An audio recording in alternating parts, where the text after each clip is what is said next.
Good evening Kriti. Are you able to hear me? Sound आ रहा है? Good evening Saurabh. नमस्ते डोली। जय Shri Ram Sanjeet. Good evening Govind. Ram Ram Vishal. Good evening Shikhar. ठीक है तो चलिए। अनुराग खुश रहो। ठीक है, जय श्री राम चंदन। चलिए तो इनफ ऑफ ग्रीटिंग्स, शुरू करते हैं आज की क्लास। तो अभी हम कॉलम्स पढ़ रहे हैं, तो कॉलम्स का थोड़ा सा पार्ट हमने पिछले वाले लेक्चर में देख लिया था। लास्ट लेक्चर में कॉलम्स का थोड़ा सा पार्ट हम देख चुके हैं। आगे कंटिन्यू करते हैं। तो ऑफिशियली देखा जाए तो ये वाला क्लास कॉलम्स की पहली क्लास है, ठीक है। तो अभी इसकी क्लास में, ये वाली क्लास में हम कॉलम्स खत्म कर देंगे, ठीक ना। Columns will be completed. तो यहां पर हम यूलर्स बकलिंग थ्योरी पढ़ रहे थे, तो यूलर्स बकलिंग लोड का फॉर्मूला देख लिया था। थोड़ा सा और इसको देखेंगे डिटेल में, यूलर्स बकलिंग लोड होता क्या है, कैसे होता है, ठीक है। फिर इसके बाद देखेंगे रैंकाइंस थ्योरी और फिर एसेंट्रिकली लोडेड एक्सियल कॉलम्स। तो वैसे तो यूलर्स थ्योरी में हमने क्या अज्यूम किया था, यूलर्स थ्योरी में हमने अज्यूम किया था कि जो कॉलम है वो कॉन्सेंट्रिकली लोडेड है, यानी जो लोड जा रहा है वो एकदम एक्सेस के थ्रू जा रहा है, एकदम बीचों बीच से लोड जा रहा है। लेकिन अगर लोड एकदम बीचों बीच से, एक्सेस के बीचों बीच से ना जाए तो क्या हो जाएगा, ठीक है। तो इसको समझते हैं, समझेंगे इसको भी आगे चल के। तो यूलर्स बकलिंग लोड हम पढ़ रहे थे। यूलर्स बकलिंग लोड में एक चीज हमने देख लिया था कि यूलर्स फॉर्मूला क्या होता है। यूलर्स क्रिपलिंग लोड का फॉर्मूला क्या होता है? ये होता है N square pi square E आई अपॉन एल इफेक्टिव का स्क्वायर, इफेक्टिव लेंथ का स्क्वायर। तो एन तो हमने देख लिया था, नंबर ऑफ बकलिंग लूप्स होते हैं, है ना, नंबर ऑफ बकलिंग लूप्स होते हैं। Number of buckling loops for braced column N is equal to 1 for unbraced column, and n is greater than 1 for braced column।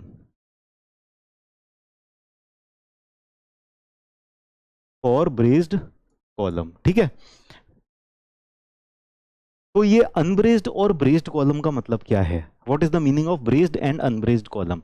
हमने लास्ट क्लास में ये example देखा था एक कॉलम का, जिसमें हमारे पास एक कॉलम है इस तरह से, और बीच में क्या है, यहां पर एंड पर तो जैसा भी सपोर्ट है, मान लो पिन सपोर्ट है, दोनों तरफ से पिन सपोर्ट है, ठीक है, रोलर सपोर्ट है यहां पर, और लोड एक्ट कर रहा है। अब अगर कॉलम के बीच में ब्रेसिंग नहीं है, ब्रेसिंग का मतलब क्या होता है, सपोर्ट्स, एक तरह से कि कॉलम को ना लेटरली मूव करने से कोई चीज रोक रही है ना। तो बीच में अगर ब्रेसिंग प्रोवाइड कर दी, यहां पर कुछ ना कुछ ऐसा अटैचमेंट प्रोवाइड कर दिया जो कि कॉलम को इस जगह पर डिफ्लेक्ट होने से रोकेगा, तो क्या हो जाएगा, ये ब्रेस्ड कॉलम हो जाएगा। या फिर यहां पर कोई सपोर्ट लगा दिया, मान लो रोलर सपोर्ट लगा दिया यहां पर इस तरह से, है ना। या फिर कोई दीवार जा रही है, कुछ जा रहा है जो इसके इस जगह पर होने वाले डिफ्लेक्शन को रोकेगा, तो ये हो गया ब्रेस्ड कॉलम। अनब्रेस्ड कॉलम क्या होगा? अनब्रेस्ड कॉलम एकदम इस तरह का कॉलम है। तो अनब्रेस्ड कॉलम के ऊपर अगर आप लोड लगाओगे तो वो इस तरह से बकल करेगा, अनब्रेस्ड कॉलम इस तरह से बकल करेगा। यस और नो? सब लोगों को ये चीज क्लियर है ना? Unbraced column will buckle like this, ठीक है। जो ब्रेस्ड कॉलम होगा, बीच में यहां पर कुछ सपोर्ट लगा दिया, हो सकता है एक सपोर्ट लगा दिया, हो सकता है कई सारे सपोर्ट लगा दिए बीच में, तो ये वाला कॉलम कैसे बकल करेगा? ये वाला कॉलम इस तरह से बकल करेगा, ठीक है ना। तो अगर कॉलम अनब्रेस्ड था, बीच में कोई सपोर्ट नहीं था, तो उसके लिए n की वैल्यू क्या रखेंगे हम? 1 रखेंगे, ठीक है। नंबर ऑफ बकलिंग लूप्स कितने बनेंगे उसमें? सिर्फ एक ही बकलिंग लूप बनेगा, ठीक है, एक ही लूप बनेगा जो कि बकल कर रहा था इस तरह से, ठीक है ना। अगर यहां पर ब्रेसिंग्स लगा दी बीच में, कॉलम को बीच में इस जगह पर या फिर कई जगह पर ब्रेसिंग्स लगा दी, तो जितनी ज्यादा ब्रेसिंग्स लगा देंगे उससे समझ में आ जाएगा कि कितने बकलिंग लूप्स बन रहे हैं। तो अगर कोई ब्रेस्ड कॉलम होगा तो वहां पर number of buckling loops will be greater then 1, ठीक है। क्लियर है ये बात? तो नंबर ऑफ बकलिंग लूप्स वैसे जनरली आपको ना 1 ही देखने को मिलेगा। तो हम ना इसको जनरली किस तरह से लिखते हैं? जनरली हम इस फॉर्मूले को इस तरह से लिख लेते हैं, P C R is equal to pi square E I divided by L effective square, ठीक है, E I divided by L effective square, ठीक है। ये इस तरह से हम लिख लेते हैं इसको। तो दोनों ही तरीके सही हैं, both are correct, both are correct, दोनों ही सही हैं, ठीक है, आप चाहो तो कैसे भी लिख सकते हो इसको। क्लियर है? चलिए अब आगे चलते हैं। एन तो क्लियर हो गया, एल इफेक्टिव स्क्वायर ये क्लियर हो गया, ई क्लियर हो गया। अब देखो हमारा कॉलम है, तो यूलर थ्योरी में अजम्पशन ये था कि हमारा जो लोड है वो कहाँ पर जाएगा, इस कॉलम के एकदम बीचों बीच में जाएगा। सेंट्रोइडल एक्सिस पर ये लोड लग रहा होगा, यस और नो? हमारा जो लोड लग रहा होगा, load will be acting at this centroidal axis, यहाँ पर हमारा लोड लग रहा होगा एकदम बीचों बीच, ठीक है ना? So this P load is acting like this. अब आप ये बताओ कि जब बकल करेगा तो बकल किस एक्सिस के अबाउट करेगा? यहाँ पर दो एक्सिस दिखाई दे रही होंगी आपको, एक ये वाली एक्सिस दिखाई दे रही है ना? यहाँ पर ज़्यादा ठीक से नहीं दिखाई दे रही, तो इसको एक काम करते हैं, कलर चेंज करके बनाते हैं। कौन से कलर से ज़्यादा अच्छे से दिखाई देगी? मेरे ख्याल से शायद इससे ज़्यादा अच्छे से दिखाई देगी। ठीक है, कलर चेंज कर लेते हैं, ये मेरे ख्याल से थोड़ा बेटर होगा शायद।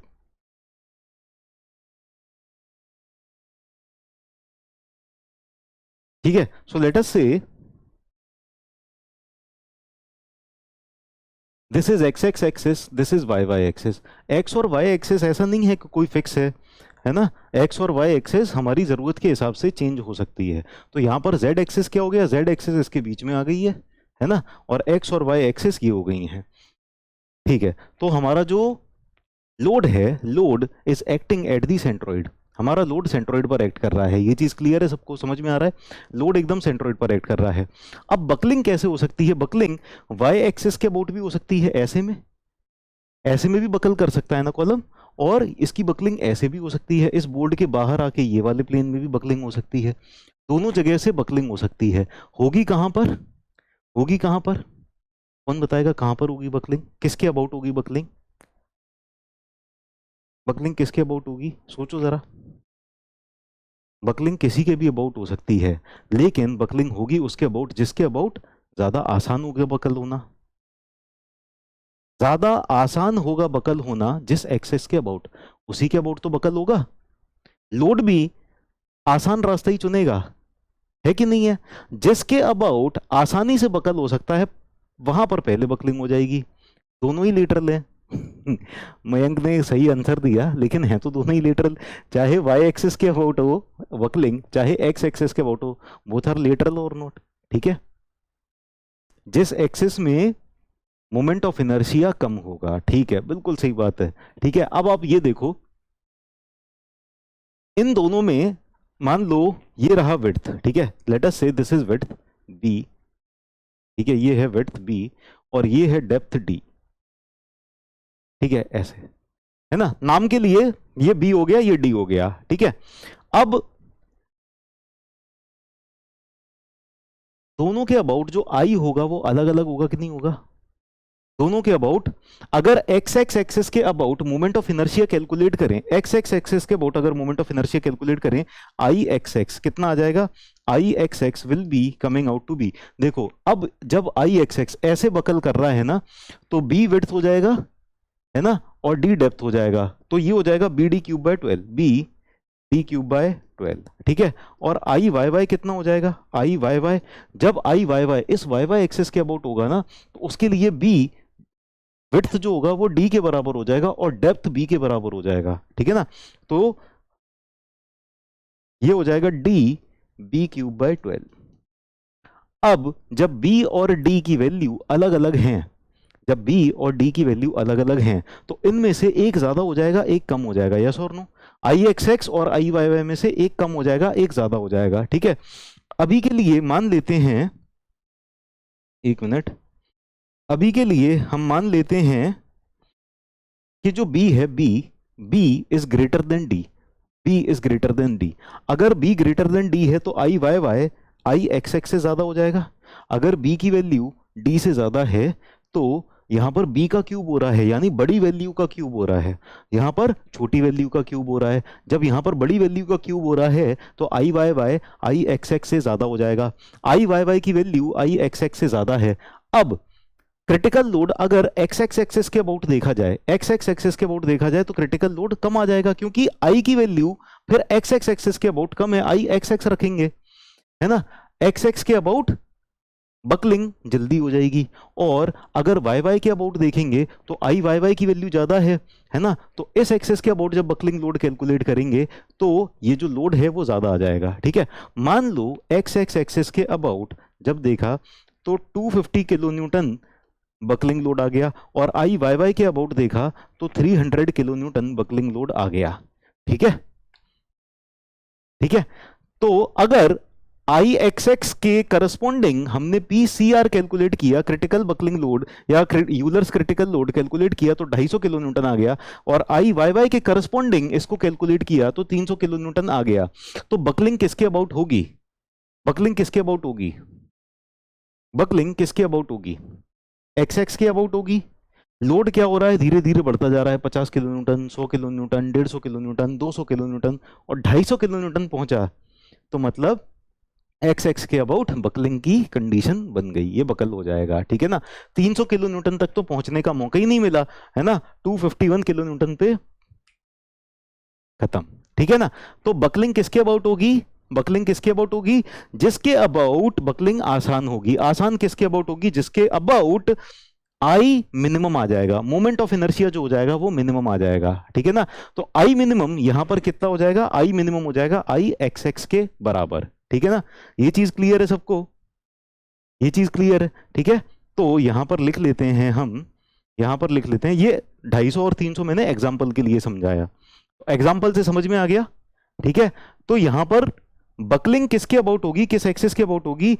बकलिंग उस एक्सिस के अबाउट होगी जिसके अबाउट ना आई मिनिमम आएगा, है ना। तो दो ट्रांसफर्स एक्सिस हैं, दोनों के अबाउट बकलिंग हो सकती है, लेकिन होगी किसके अबाउट? जिसके अबाउट मोमेंट ऑफ इनर्शिया कम आएगा। ठीक है, तो आई मिनिमम यूज किया जाएगा यहां पर आई। ठीक है ना, तो आगे लिख लेते हैं, write down, if if B is greater than D, तो इसका मतलब ये हो जाएगा कि I X X will be less than I Y Y. I X X will be less than I Y Y, है ना। बी छोटा है, बी बड़ा है, तो यहां पर छोटी टर्म का क्यूब हो रहा है और यहां पर बड़ी वाली टर्म का क्यूब हो रहा है, तो आई वाई वाई ज्यादा हो जाएगा, आई एक्स एक्स कम हो जाएगा। तो आई एक्स एक्स कम हो जाएगा, तो यहां पर आई जो आ जाएगा, आई मोमेंट ऑफ इनर्शिया क्या लेंगे? It will be taken as I minimum, and that will be equal to I X X in this case. In this case it will be I X X. हो सकता है किसी और case में आई Y Y हो जाए, तो वो आपको देखना पड़ेगा। ठीक है, ये हम एक कंडीशन लेके चल रहे हैं, अगर आई एक्स एक्स आई वाई वाई से कम है तब आई एक्स एक्स हो गया, और अगर आई Y Y I X x से कम हो जाएगा तो हम आई वाई वाई लेंगे। तो हमेशा बस ये ध्यान रखना है कि आपको मिनिमम वाला लेना है, मिनिमम मोमेंट ऑफ इनर्शिया लेना है। ठीक है, ये चीज क्लियर है? Will take minimum moment of inertia, इतना लिख लो सब लोग।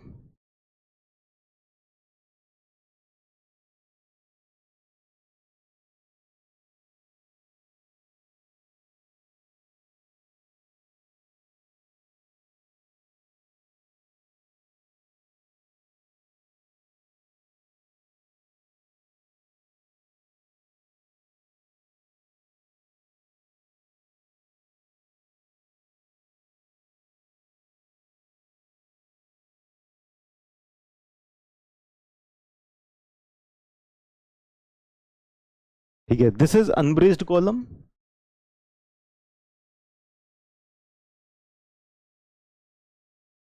ये अनब्रेस्ड कॉलम है ना। यहां पर n इक्वल टू 1 हो जाएगा, और यहां पर ब्रेस्ड कॉलम है, ब्रेस्ड कॉलम यहां पर n इक्वल टू 2 है। इस केस में n इक्वल टू 2 है, अब वो तो नंबर ऑफ ब्रेसिंग्स पर डिपेंड करेगा कि n की वैल्यू कितनी आएगी। डन, अरे वाह, सब लोगों ने कर भी लिया, वेरी गुड, बहुत बढ़िया। तो आगे चलते हैं फिर,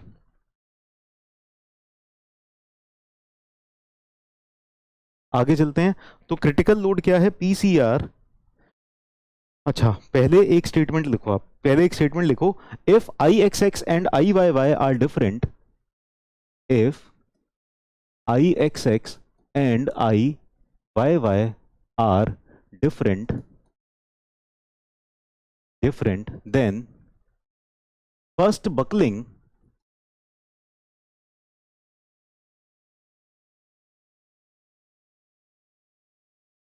first buckling will occur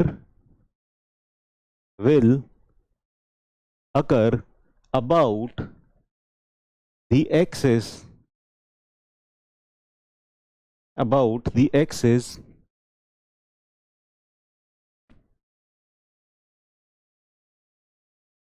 in which नहीं about which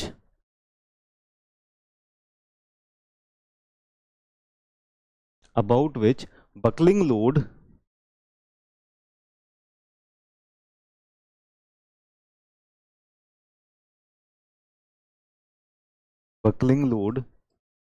is minimum bracket में लिख लो since I is minimum।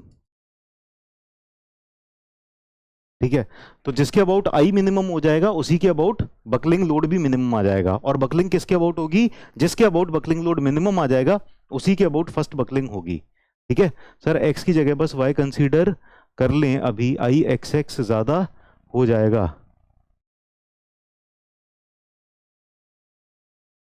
X की जगह वाई कंसीडर कर लें क्योंकि आई एक्स एक्स ज्यादा हो जाएगा।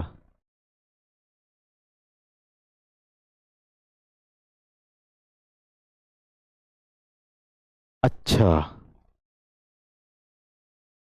आई एक्स एक्स ज्यादा हो जाएगा तो एक्स की जगह वाई कंसीडर, एक्स की जगह बस वाई कंसीडर कर लें अभी, क्योंकि आई एक्स एक्स ज्यादा हो जाएगा। आई एक्स एक्स कहाँ ज्यादा हो रहा है? आई एक्स एक्स कम हो रहा है। आई एक्स एक्स ज्यादा नहीं हो रहा है, आई एक्स एक्स कम हो रहा है।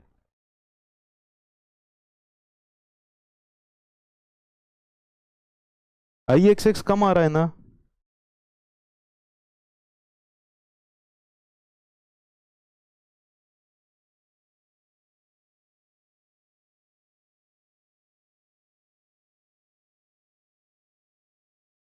चलो इतना लिख लिया।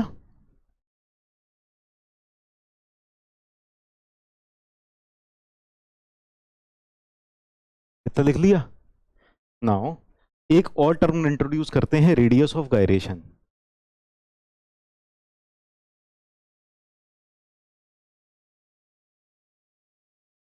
Radius of gyration, radius of gyration क्या होता है? R minimum is equal to under root I minimum divided by area of cross section. ठीक है, minimum radius of gyration basically, minimum radius of gyration r minimum will be equal to under root of I minimum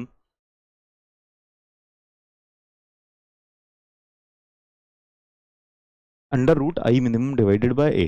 तो minimum radius of gyration क्या हो जाएगा?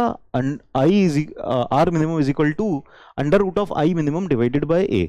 तो अगर I minimum यहां से कैलकुलेट करें, I minimum will come out to be R minimum का square into A, R minimum का स्क्वायर इंटू ए। ठीक है ना? अब इसको यूलर्स इक्वेशन में रख देते हैं आई की जगह, बेसिकली आई मिनिमम की जगह, है ना? आई मिनिमम की जगह मिनिमम ही लेना है हमको। बकलिंग किसके अबाउट होगी? मिनिमम के अबाउट। ठीक है, सो पी सी आर यहां पर कितना आ जाएगा? P C R will be equal to pi square E, pi square E I minimum की जगह R minimum square into A divided by L effective का स्क्वायर, एल इफेक्टिव का स्क्वायर। ठीक है ना?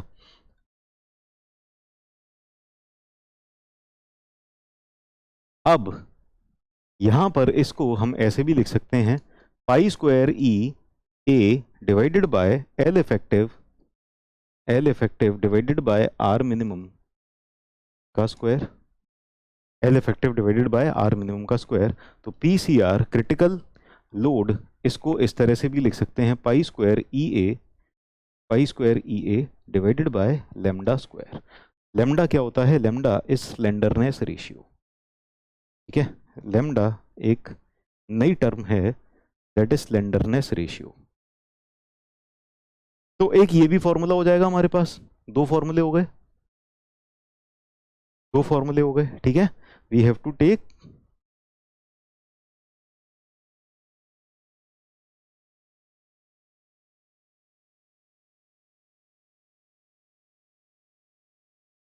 तो lambda is what? Slenderness ratio.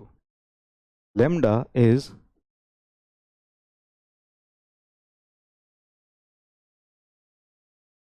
Slenderness ratio.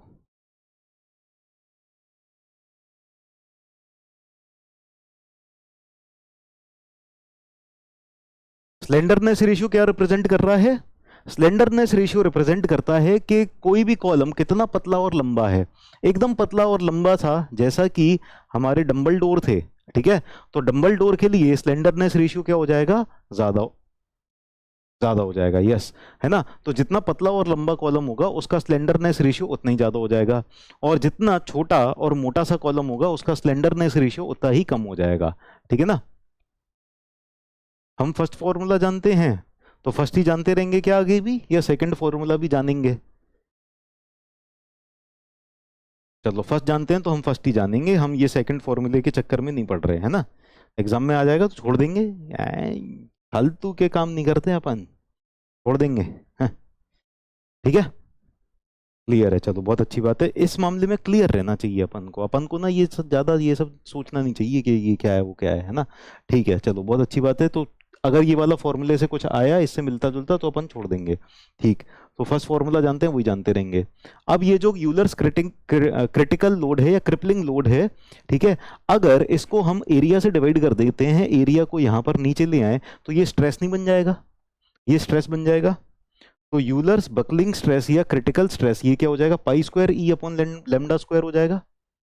Pi square E upon lambda square, ये stress के बराबर आ जाएगा, ठीक है। अब आप ये समझो कि जो लेमडा है, लेमडा किस पे डिपेंड कर रहा है?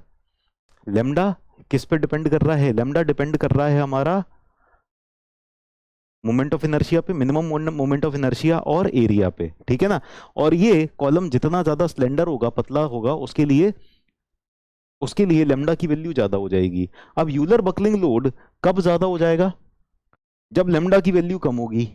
लेमडा की वैल्यू कम है तो यूलर्स बकलिंग लोड बढ़ गया। लेमडा की वैल्यू कम यानी कि कॉलम छोटा है, स्मॉल कॉलम है, ठीक है, तो उसके लिए लोड ज्यादा ले लेगा।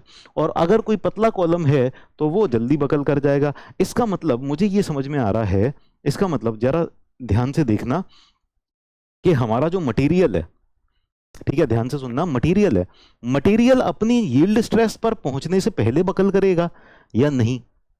मटेरियल अपनी यील्ड स्ट्रेस पर पहुंचने से ही पहले ही बकल कर जाएगा।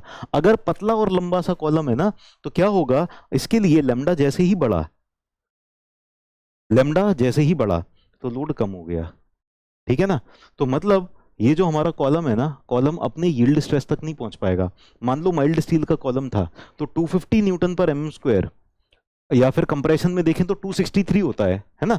तो कंप्रेशन में अगर 263 है तो 263 न्यूटन पर एमएम स्क्वायर पर ये पहुंच ही नहीं पाएगा, उससे पहले ही बकल हो जाएगा। तो यानी हम अपने मटेरियल जो हमने इस्तेमाल किया ना, मटेरियल जो लगाया, उस मटेरियल को उसकी यील्ड की क्षमता तक नहीं पहुंचा पा रहे हैं, उससे पहले ही ये पतले होने की वजह से फेल हो जाएगा, है ना। जैसे अगर कोई पतला सा कॉलम है, मान लो ये स्टील की ही स्केल होती, स्टील की ही स्केल होती, स्टील की स्केल भी तो ऐसे बकल कर जाती ना। तो क्या मुझ में इतनी दम है कि मैं स्टील की स्केल को ऐसे बकल मतलब पिचका लूं या कुछ कर लूं?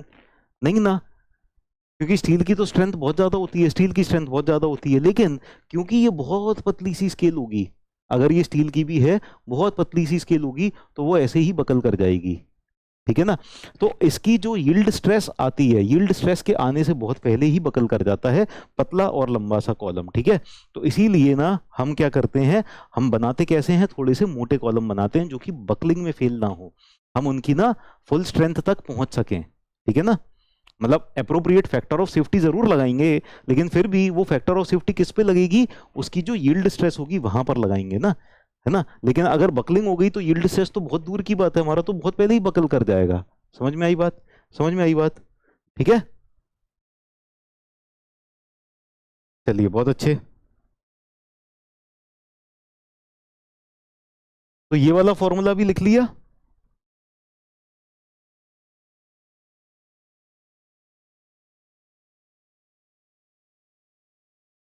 ये वाला फॉर्मूला भी लिख लिया।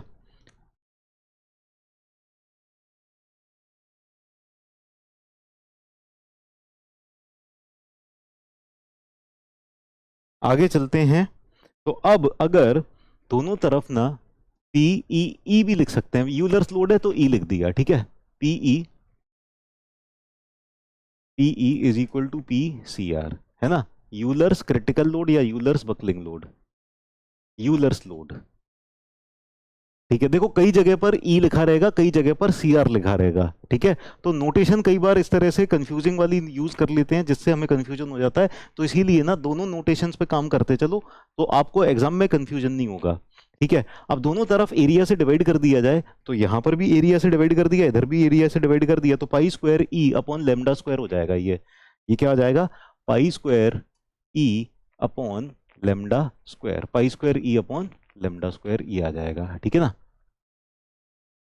ठीक है, चलिए बहुत अच्छी बात है। ये आ जाएगा हमारा, अरे ये नहीं, अभी तो हमको स्ट्रेस के टर्म्स में लिखना है ना। तो क्रिटिकल स्ट्रेस जो हो जाएगी, क्रिटिकल स्ट्रेस ये हो जाएगी पाई square E upon lambda square. It will B pi square E upon lambda square. ठीक है, बहुत अच्छी बात है। अब हमें विश्लेषण करना है किसका, इफेक्टिव लेंथ का।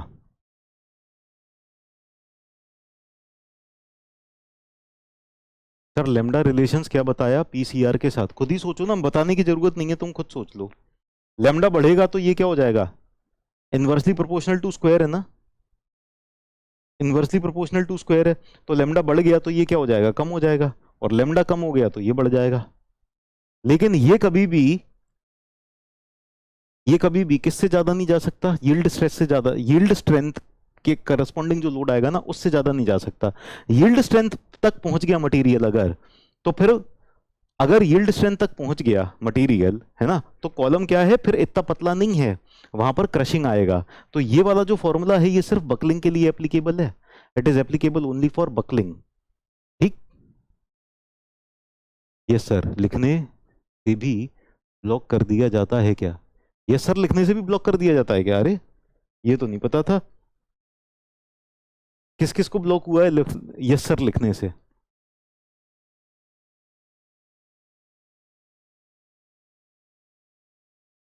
लेकिन तुम तो पिछली क्लास में भी थे, ब्लॉक कब हुए तुम, पिछली क्लास में भी थे, इस क्लास में भी हो। आलोक बाबू मुन्ना लल्ला, और नाम कैसा रखा है तुमने, तुम्हारा नाम उस नाम से जरूर ब्लॉक कर देना चाहिए, आलोक बाबू मुन्ना लल्ला। हमने पूरे परिवार का नाम लिख लिया क्या।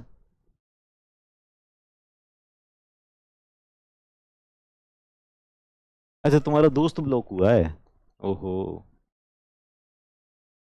कोई बात नहीं, वापस से आ जाएगा।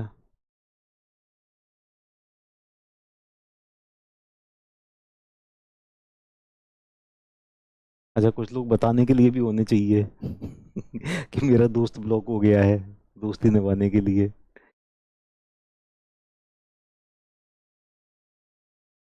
चलो क्रिटिकल स्ट्रेस आ गया।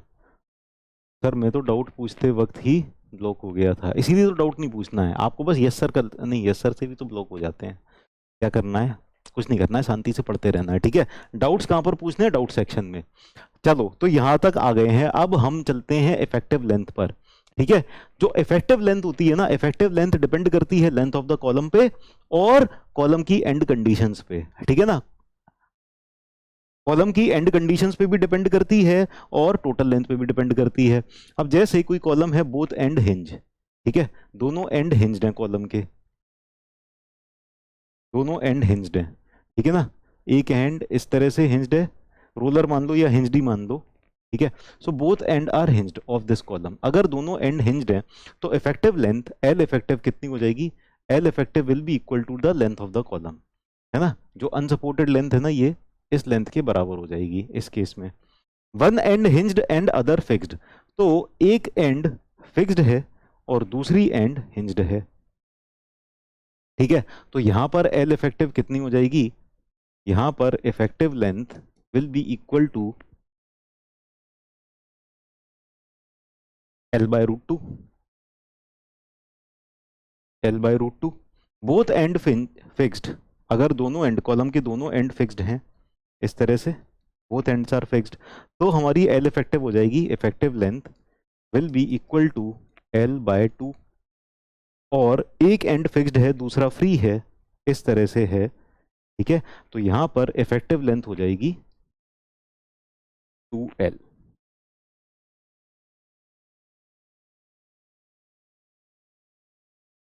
List of prohibited words provide करा दें तो तुम क्या करोगे, उन प्रोहिबिटेड वर्ड्स के ना मिलते जुलते वर्ड्स पोस्ट करने लग जाओगे। टेलीग्राम की आईडी के लिए आप अनिरुद्ध सिंह राठौर सर्च कर लो, टेलीग्राम पे मिल जाएगा मेरा अकाउंट। ठीक है,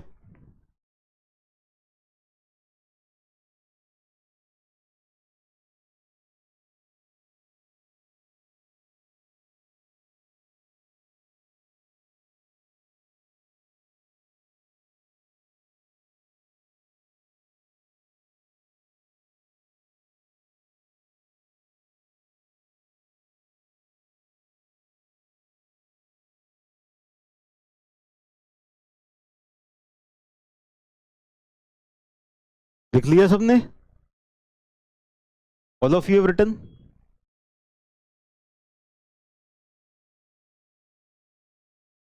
अच्छा तुम्हारे पास है लिस्ट, सही है, तब भी तुम ब्लॉक हो गए थे। अच्छा एक्सपेरिमेंट करने के लिए, चेक करने के लिए क्या सच में ही ब्लॉक होते हैं क्या नहीं होते? हाँ, हो सकता है तुमने ये चेक किया हो। तो ये सबने लिख लिए, लिख लो। हिंज्ड और फिक्स्ड वाला केस उल्टा लिख दिया है।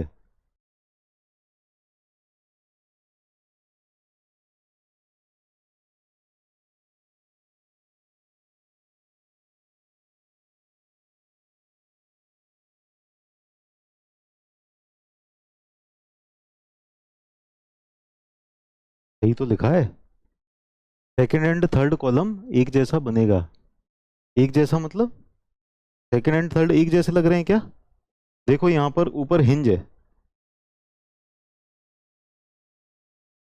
यहाँ पर ऊपर हिंज है, यहाँ पर फिक्स है। नीचे एक जैसे हैं लेकिन ऊपर अलग अलग हैं।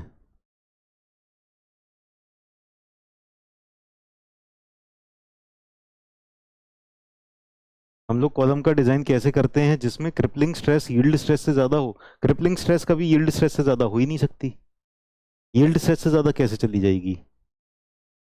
हिंज्ड में 2L होता है? नहीं, हिंज्ड में L होता है, और दोनों फिक्स्ड में L/2 होता है, और वन एंड फिक्स्ड और अदर फ्री में 2L होता है।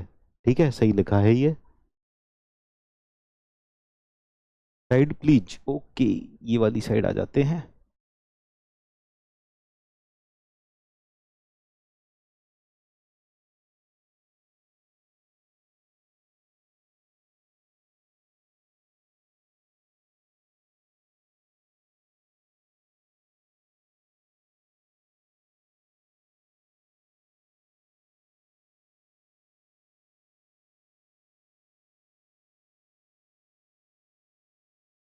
डन, चलिए बहुत बढ़िया। तो यहां पर ये जो क्रिटिकल स्ट्रेस आई है, यूलर स्ट्रेस, ठीक है, this sigma C will always be less than equal to yield stress. हमेशा हमेशा less than equal to yield stress रहेगा। कभी भी ये वाली स्ट्रेस यील्ड स्ट्रेस से ज्यादा तो जा ही नहीं सकती। ठीक है, अगर ये यील्ड स्ट्रेस से ज्यादा चली गई तो कॉलम बकल नहीं करेगा, वो यील्डिंग में फेल हो जाएगा। मतलब क्या रिप्रेजेंट करता है एल इफेक्टिव? थोड़ा सा समझते हैं। हमारे पास देखो, हमारे पास ये कॉलम है, ठीक है, कॉलम है। अब आप खुद सोचना, ध्यान देना सब लोग, बाकी चीजें छोड़ो, दिमाग से हटाओ सारी चीजें, जो हम बोल रहे हैं उस पर ध्यान दो। हमारे पास ये कॉलम है और कॉलम का यहां पर हिंज है, यहां पर हिंज है, दोनों तरफ हिंज है। इसके ऊपर लोड आया और लोड आने की वजह से ये हिंज हो गया। मान लो 2 किलो न्यूटन लोड पे ये ऐसे बकल कर गया। ठीक है, 2 किलो न्यूटन लोड पे ये बकल कर गया, मान लिया ना सबने? मान लो 2 किलो न्यूटन लोड पे बकल कर गया ये। अब मैंने क्या किया, यहां पर रोटेशन से रोका, यहां पर रोटेशन से रोका, यहां पर रोटेशन से रोका, दोनों तरफ रोटेशन से रोका, और फिर इस पे लोड लगा रहा हूं, बकल करो, नहीं कर रहा। ठीक है, फिर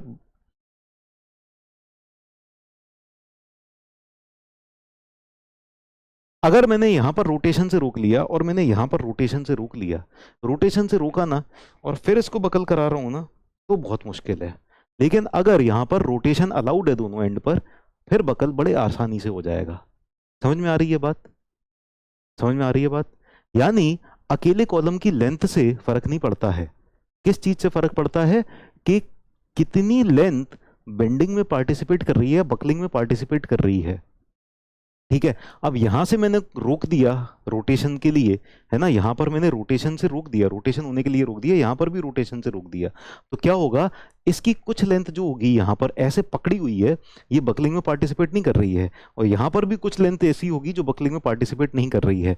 तो जितनी लेंथ बकलिंग में पार्टिसिपेट कर रही होगी, अब देखो जैसे अगर ये हिंज्ड है यहां पर, है ना, और ये हिंज्ड है यहां पर, ठीक है, तो इसकी जो बकलिंग होगी, बकलिंग इस तरह से होगी, यानी पूरी की पूरी लेंथ जो है बकलिंग में पार्टिसिपेट कर रही है, entire length is participating in the buckling.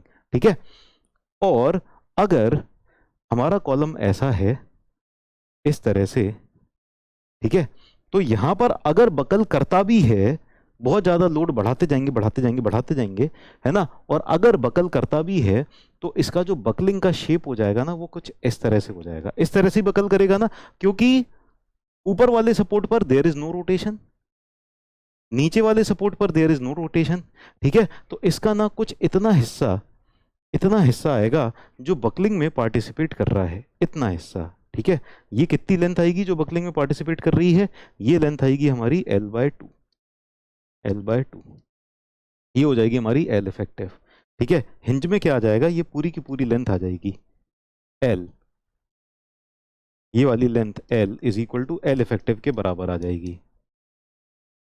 ठीक है, विजुअलाइज हुआ, समझ में आया कि यहां पर इस केस में क्या हो रहा है कि पूरी की पूरी कॉलम की लेंथ जो है वो पूरी की पूरी बकलिंग में पार्टिसिपेट कर रही है, और यहां पर क्या है, कॉलम के अंदर थोड़ी सी लेंथ जो है वो बकलिंग में पार्टिसिपेट कर रही है, L/2 लेंथ बकलिंग में पार्टिसिपेट कर रही है।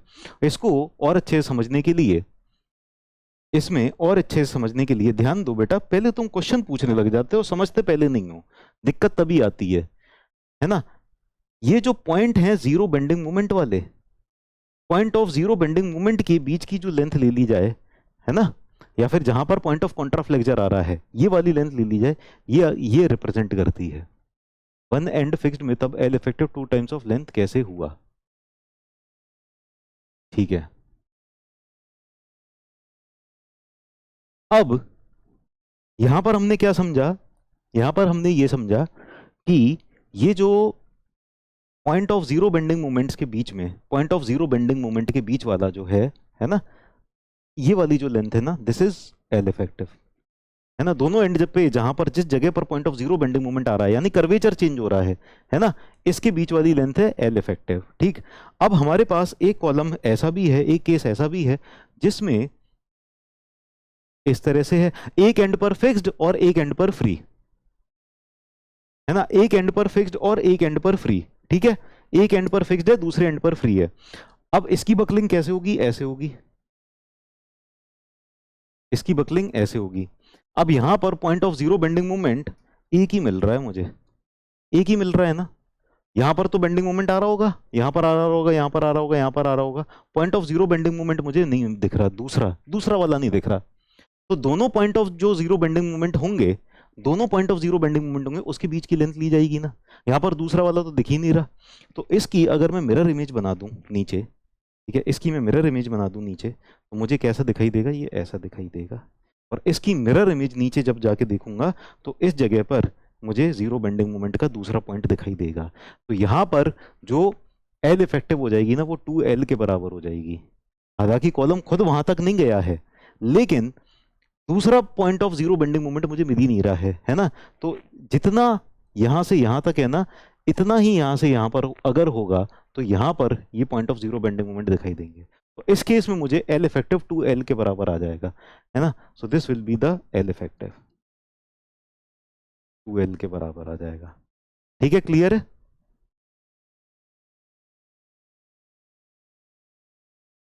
क्लियर। चलिए अब आप एक बात बताइए, ये तो क्लियर हो गया। अब मैं आपसे पूछूं कि अगर सारी चीजें सेम रख दी जाएं, सब कुछ सेम है ना, सब कुछ सेम है, इफेक्टिव लेंथ नहीं, इफेक्टिव लेंथ नहीं, length,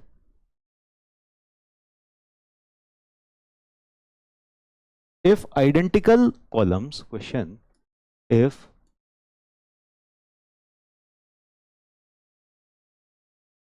identical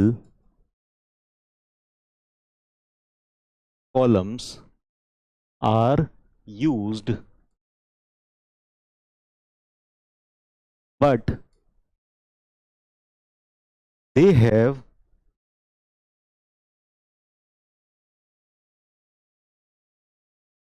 but one column is hinged at both ends, but one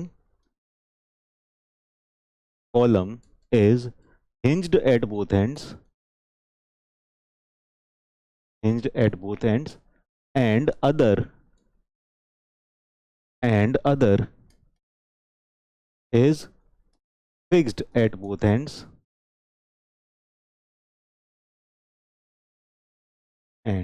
then load carrying capacity या Euler's buckling load, Euler's buckling load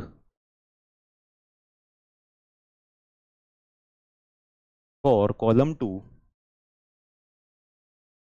then ratio of लिख लेना, ratio of Euler's buckling load for column 2 to column 1 is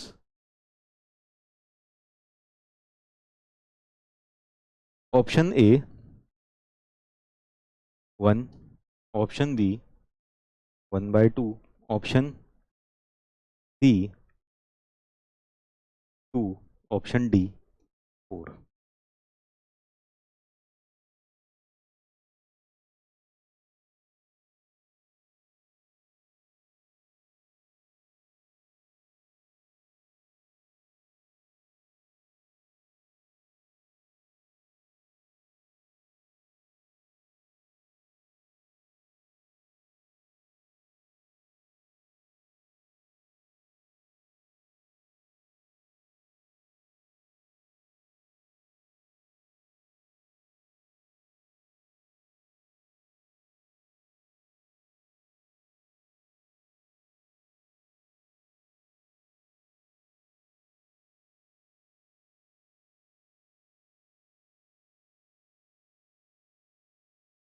चलो तो solve करते हैं।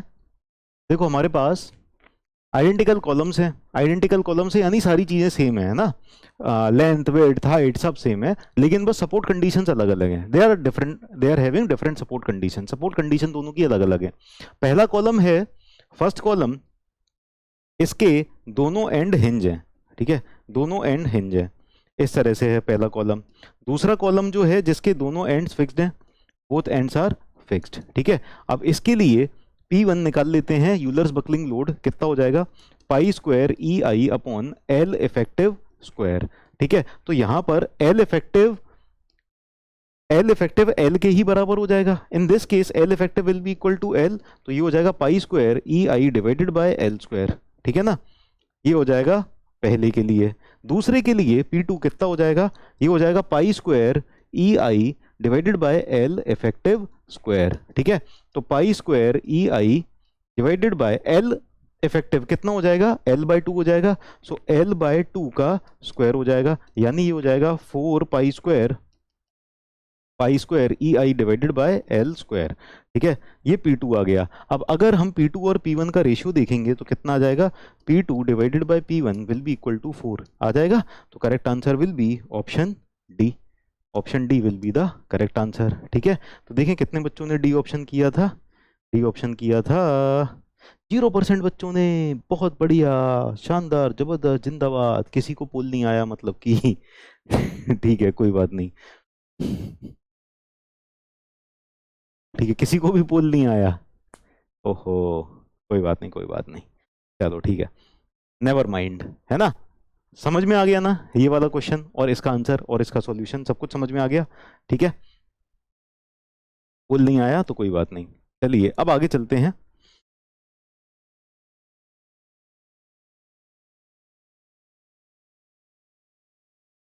आगे चलते हैं, अभी टाइम कितना हो रहा है, what is the time please, time हमारे पास हो रहा है 8:45, ठीक है।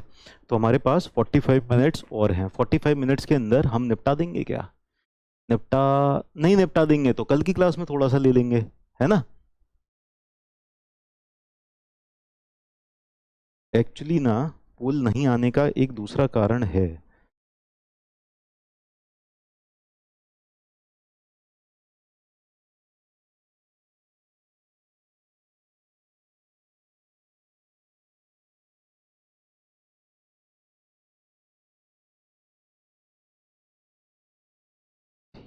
अब आ जाएगा, लेकिन खैर अब छोड़ो, अब तो चला गया।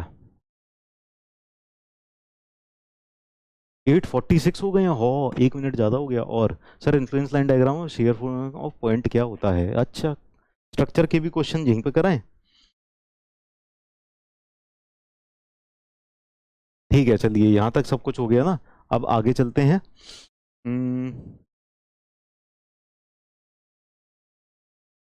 नेक्स्ट पार्ट चलते हैं, रैंकाइंस थ्योरी। ठीक है, नेक्स्ट पार्ट चलते हैं रैंकाइंस थ्योरी। हाँ, कल भी होगी ना class. Rankine's theory, Rankine's theory क्या है? देखो, यूलर जो थ्योरी है, Euler theory is for long columns. ठीक है, Euler theory is for long columns. Rankine's theory is valid for short columns as well as long columns. ठीक है, Euler theory किसके लिए वैलिड है? जल्दी बताएंगे सब लोग कमेंट में। यूलर थ्योरी किसके लिए वैलिड है? लॉन्ग कॉलम्स के लिए या शॉर्ट कॉलम्स के लिए या दोनों के लिए? Euler theory. My pleasure Baldev. Euler theory किसके लिए वैलिड है? लॉन्ग कॉलम्स या शॉर्ट कॉलम्स या एनी कॉलम? लॉन्ग कॉलम्स के लिए वैलिड है यूलर थ्योरी। ठीक है, रैंकाइंस थ्योरी दोनों के लिए ही वैलिड है। Rankine's theory is valid for all types of columns. ठीक है, ज्यादा यूज कौन सी होती है? ज्यादा यूज होती है यूलर थ्योरी। ठीक है, तो हालांकि रैंकाइंस थ्योरी सारे सबके लिए वैलिड है, लेकिन फिर भी रैंकाइंस थ्योरी को कम यूज किया जाता है। ठीक है, तो लिख लो इसके अंदर, Rankine's theory is used for long columns and short columns both. रैंकाइंस theory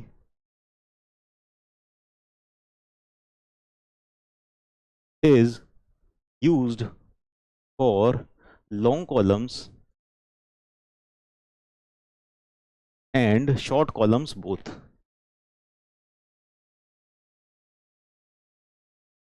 and short columns both, long columns और शॉर्ट कॉलम्स दोनों के लिए यूज की जाती है रैंकाइंस थ्योरी। ठीक है, इट कंसीडर्स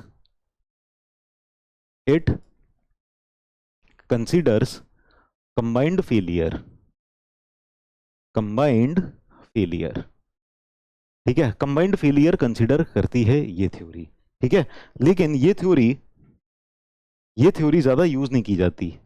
ठीक है, क्यों नहीं की जाती थोड़ी देर में पता चलेगा। ये थ्योरी ज्यादा यूज नहीं की जाती क्योंकि रैंकाइंस क्रिपलिंग लोड जो है ये ऐसा आता है, देखो, Rankine's crippling load is given by, Rankine's crippling load is given by, देखो रैंकाइंस क्रिपलिंग लोड कैसे हम रिप्रेजेंट करते हैं। रैंकाइंस क्रिपलिंग लोड हो जाएगा 1/p is equal to 1/pe plus 1/pc। ठीक है, अब इन रैंकाइन भाई साहब ने क्या किया, रैंकाइन भाई साहब ने क्या किया, यूलर यूलर लोड चुराया और क्रशिंग लोड चुराया, यूलर लोड चुराया, क्रशिंग लोड चुराया, इनका 1 अपॉन करके, अपना 1 अपॉन करके ऐड करके रख दिया। ये मेरी थ्योरी। ठीक है, तो इसलिए रैंकाइन थ्योरी यूज नहीं की जाती। ठीक है, चोरी का काम ज्यादा पसंद नहीं आता किसी को। ठीक है ना, ओरिजिनल वर्क जो होता है वही सबको पसंद आता है। तो रैंकाइन ने क्या किया, यहाँ पर ये चोरी का माल इस्तेमाल कर लिया। तो जो यूलर का ओरिजिनल वाला वर्क था उसको इन्होंने इस्तेमाल किया, उसको थोड़ा सा मॉडिफाई करके बना दी अपनी थ्योरी। ठीक है, तो यहाँ पर पी सी जो है ये क्रशिंग लोड को रिप्रेजेंट कर रहा है। P C is what representing, this is crushing load. Crushing load यानी ये वो वाला लोड है जिस पर, ये वो वाला लोड है जिस पर कॉलम क्रश हो जाएगा। ठीक है ना, ठीक है, पीई ये हो जाएगा यूलर्स बकलिंग लोड या यूलर्स लोड, ये हो जाएगा यूलर्स लोड, और ये हो जाएगा रैंकाइंस लोड।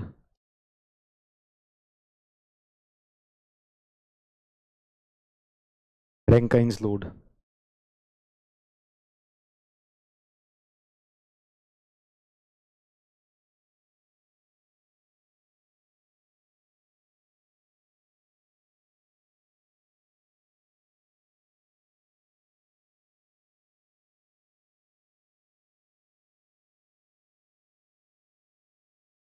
चलो लिख लो सब लोग, फिर आगे चलते हैं। Write down fast.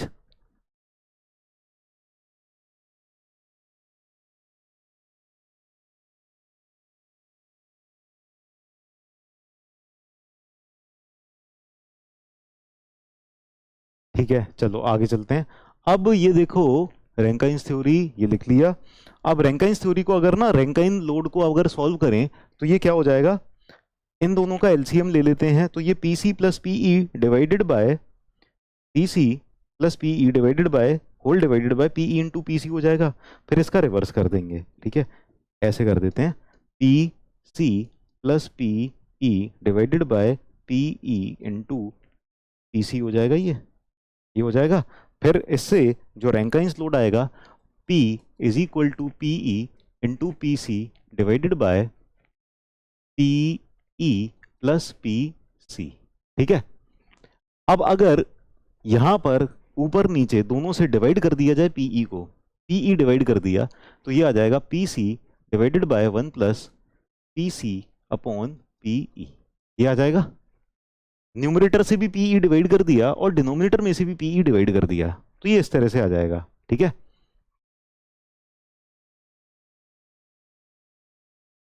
ठीक है, ये इस तरह से आ जाएगा।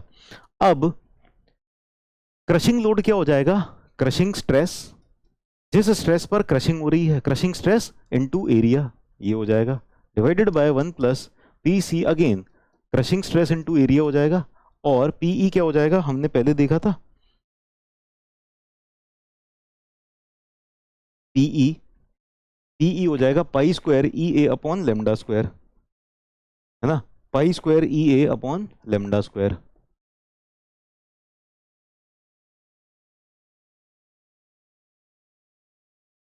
ठीक है, यहां से ए और ए कैंसिल आउट हो जाएगा, ए एंड ए यहां से कैंसिल आउट हो गया, ठीक है। तो यहां पर बचा हमारे पास, यहां पर हमारे पास क्या बचा, F C A divided by 1 plus lambda square F C divided by pi square ई।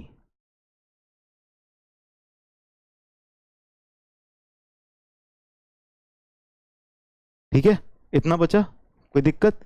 अब इतनी वाली टर्म को हमने क्या लिख दिया, इसको लिख दिया हमने Rankine's constant, this is Rankine's constant, Rankine's constant, ये हो गया रैंकाइंस कांस्टेंट। इसको कभी स्मॉल ए से रिप्रेजेंट कर देते हैं और कभी इसको अल्फा से रिप्रेजेंट कर देते हैं, ठीक है। तो किसी बुक में कभी ए से रिप्रेजेंट किया हुआ है इसको, कभी अल्फा से रिप्रेजेंट किया हुआ है। हाँ, फॉर्मूला नहीं पूछा तुमने, मतलब पूछा तुम ना, एक काम करो, मैं तुमको होमवर्क दे रहा हूँ, तुम गूगल पे जाना, गूगल तो चलाना आता होगा जब इतना ऑनलाइन वगैरह में एक्सपर्ट हो, तुम क्लासेस अटेंड कर रहे हो, जरा गूगल पे सर्च करके देखना, है ना। तुमको समझ में आ जाए तो बता देना, मैं समझा तो दूंगा, लेकिन ना, ना ये एग्जाम में पूछा जाना है, रेडियस ऑफ गायरेशन में समझा दूंगा, लेकिन एग्जाम में नहीं आना और समझ में भी नहीं आना, ठीक है। ये थोड़े से ऊपर के लेवल की चीज है, तो अभी फॉर्मूले के रिस्पेक्ट में याद कर लो, वही काफी है।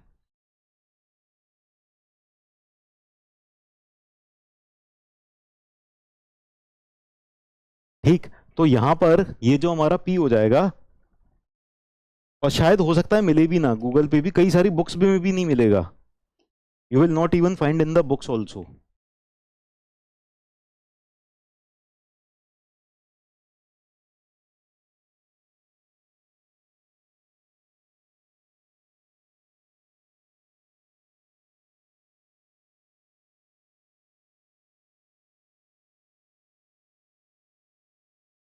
इतना लिख लो जल्दी से सब लोग,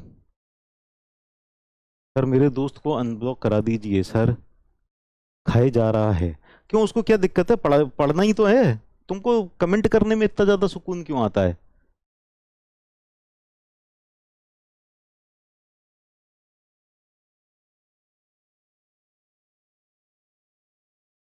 नहीं तो मुझे भी ब्लॉक कर दीजिए, हाँ तुमको ब्लॉक कर देते हैं, तुम्हारी यही इच्छा है। क्या नाम है तुम्हारा, आलोक बाबू मुन्ना लल्ला, ठीक है, तुमको ब्लॉक करा देते हैं, ये ठीक रहेगा, तो तुम मुझे नहीं खाओगे कम से कम।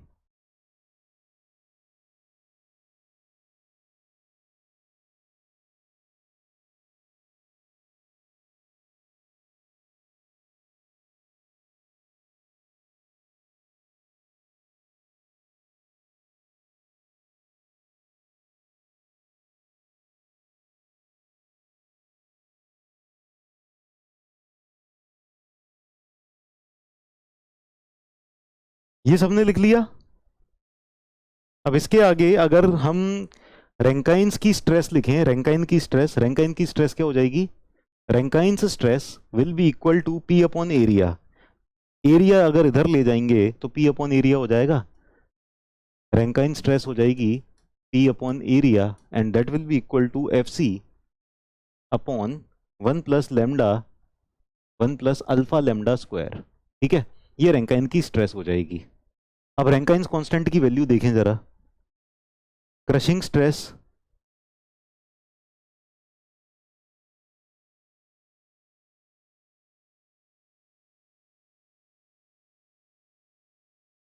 So this will be stress eight failure. ये रैंकाइन्स की स्ट्रेस फेलियर के टाइम पे।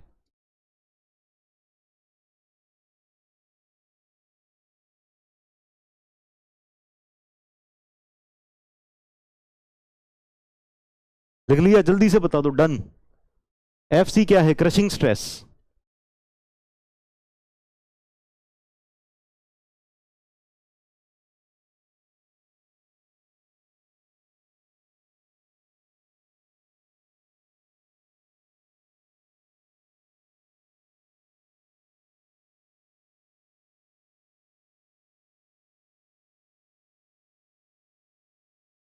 एफ सी तो वेरी करता है, तो उसको रैंकाइन्स कांस्टेंट में कैसे लिया? एफ सी वेरी करता है।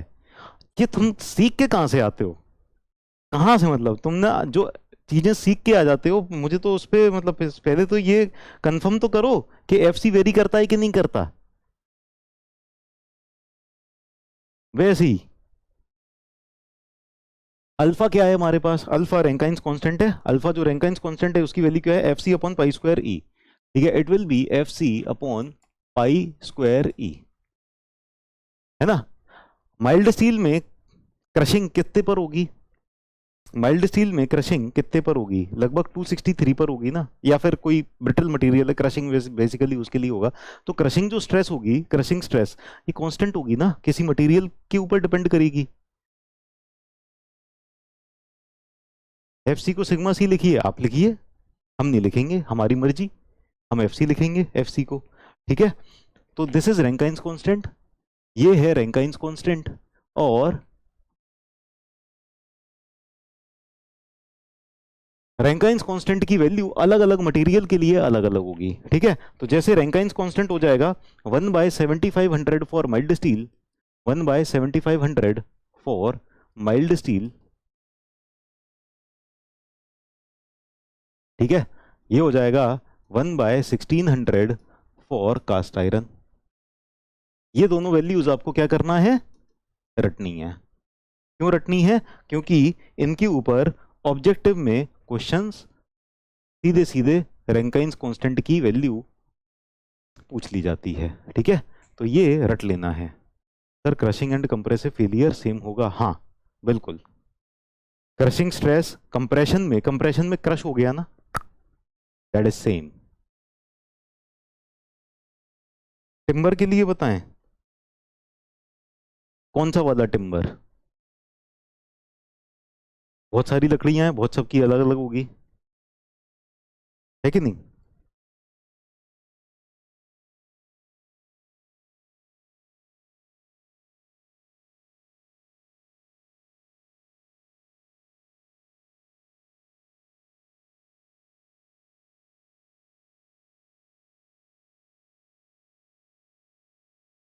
और के लिए भी बता दें, स्ट्रॉन्ग टिम्बर के लिए बताएं, कितनी स्ट्रॉन्ग?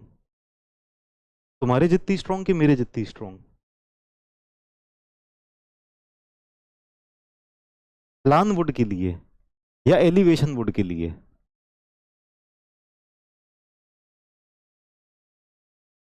ये देख लिया सबने? डन। चलिए अगले टॉपिक पर चलते हैं। आप लोग बता ही नहीं पा रहे किसके लिए बताना है, मैं कैसे बताऊं? समझ ही नहीं पा रहा हूं मैं कौन सी वाली टिम्बर के लिए पूछ रहे हो। चलिए आगे चलते हैं, आगे चलते हैं नेक्स्ट। अब एसेंट्रिकली, अभी तक जो हमारा जो कॉलम था वो कैसा था? कॉन्सेंट्रिकली लोडेड था, एकदम बीचों बीच से लोड पास हो रहा था। अब हमारा जो लोड है वो कहाँ से जा रहा है, वो एसेंट्रिक मतलब एकदम कॉन्सेंट्रिकली बीचों बीच से नहीं जा रहा है लोड। लोड ने क्या किया, डिसाइड किया कि मैं थोड़ा सा साइड में शिफ्ट हो जाऊं, अलग से लगता हूं मैं, ठीक है। तो लोड बड़ा चंचल निकला, है ना, मन की तरह।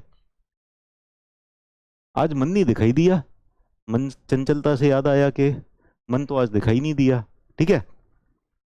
तो ये जो लोड है ये एकदम बीचों बीच में नहीं लग रहा, ये थोड़ा सा साइड से लग रहा है। साइड से जब होके लग रहा है तो यहाँ पर एक्स एक्सिस के अलोंग जो इसेंट्रिसिटी आ रही है, this eccentricity, this is E x. एक वाला कलर, अब ऐसे जो लेके आते हैं इसमें ना कलर का समझ में नहीं आता कौन सा कलर अच्छे से दिखाई देगा। वाइट दिख रहा है, वाइट दिख रहा है अच्छे से, ठीक है। तो यहाँ पर ये जो इसेंट्रिसिटी है दिस इज ई एक्स, ठीक है। और ये एक्सिस थी एक्स एक्स एक्सिस, ये वाली एक्सिस थी वाई वाई एक्सिस, ठीक है। तो वाई वाई एक्सिस ये थी और एक्स एक्स एक्सिस ये है। तो वाई एक्सिस से जो डिस्टेंस होगा, वाई एक्सिस से जो डिस्टेंस होगा मार्क वुड, उसमें कितने मार्क होने चाहिए। वाई एक्सिस से जो डिस्टेंस होगा वो एक्स के अलोंग इसेंट्रिसिटी है कि नहीं है, this is eccentricity along the x axis, yes, ठीक है ना।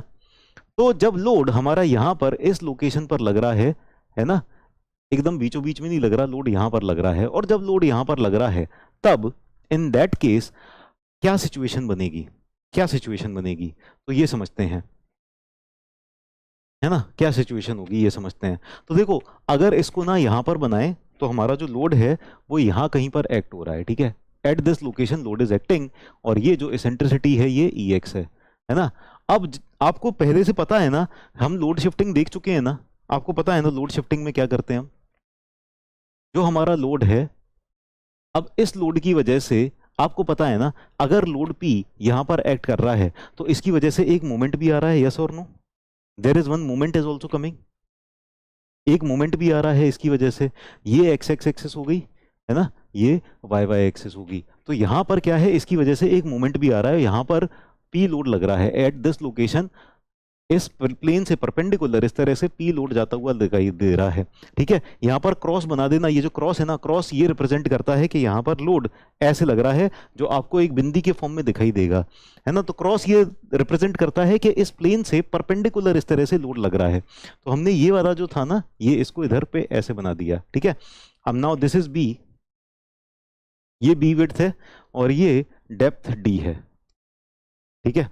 तो यहां पर ये हो जाएगी बी विड्थ और ये हो जाएगी डेप्थ डी, ठीक है। अब जब लोड एसेंट्रिक लग रहा है तो दो इफेक्ट आएंगे ना इस लोड के, एक तो आएगा कि एक्सियल कंप्रेसिव इफेक्ट है, और दूसरा क्योंकि ये एसेंट्रिक है तो इसकी वजह से बेंडिंग भी आएगी, है ना। It is not acting through the centroid, ये थोड़ा सा साइड से एक्ट हो रहा है तो इसकी वजह से इस तरह का इफेक्ट आएगा, ठीक है। नाउ इसके दो इफेक्ट आएंगे, तो एक तो हो जाएगा direct stress, one effect will be direct stress. तो डायरेक्ट स्ट्रेस की वजह से जो स्ट्रेसेस आएंगे, बिकॉज ऑफ डायरेक्ट स्ट्रेस जो स्ट्रेसेस आएंगे वो कांस्टेंट होंगे कि नहीं होंगे, तो डायरेक्ट स्ट्रेस की वजह से जो स्ट्रेसेस आएंगे वो कांस्टेंट हो जाएंगे, कांस्टेंट हो जाएंगे तो उनकी जो मैग्नीट्यूड हो जाएगी, मैग्नीट्यूड सबकी सेम हो जाएगी, है ना। You will get same magnitude, है ना। कांस्टेंट स्ट्रेस आएंगे उन सबका मैग्नीट्यूड सेम हो जाएगा।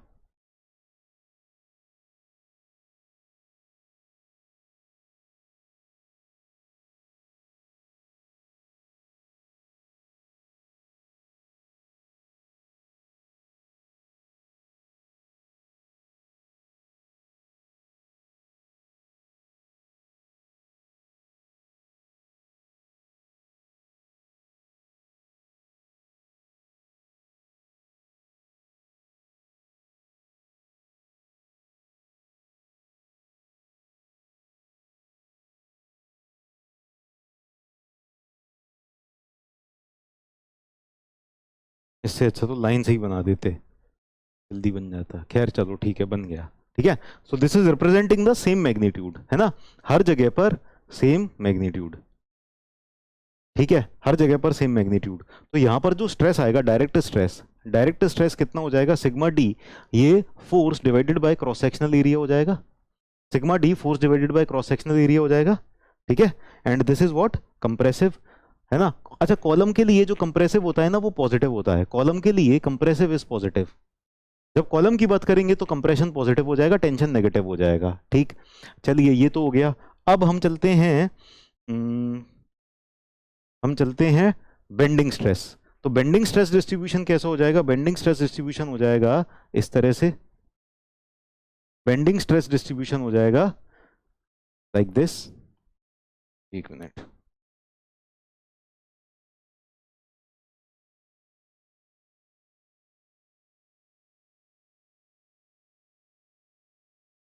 बेंडिंग स्ट्रेस डिस्ट्रीब्यूशन इस तरह से हो जाएगा, ठीक है ना।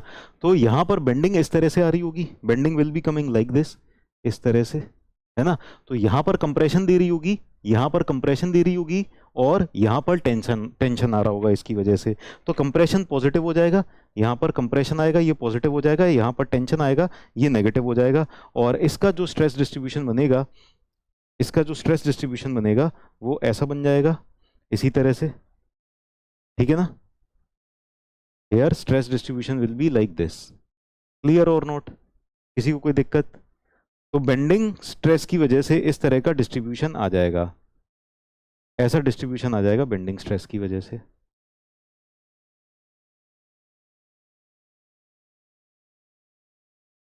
ठीक,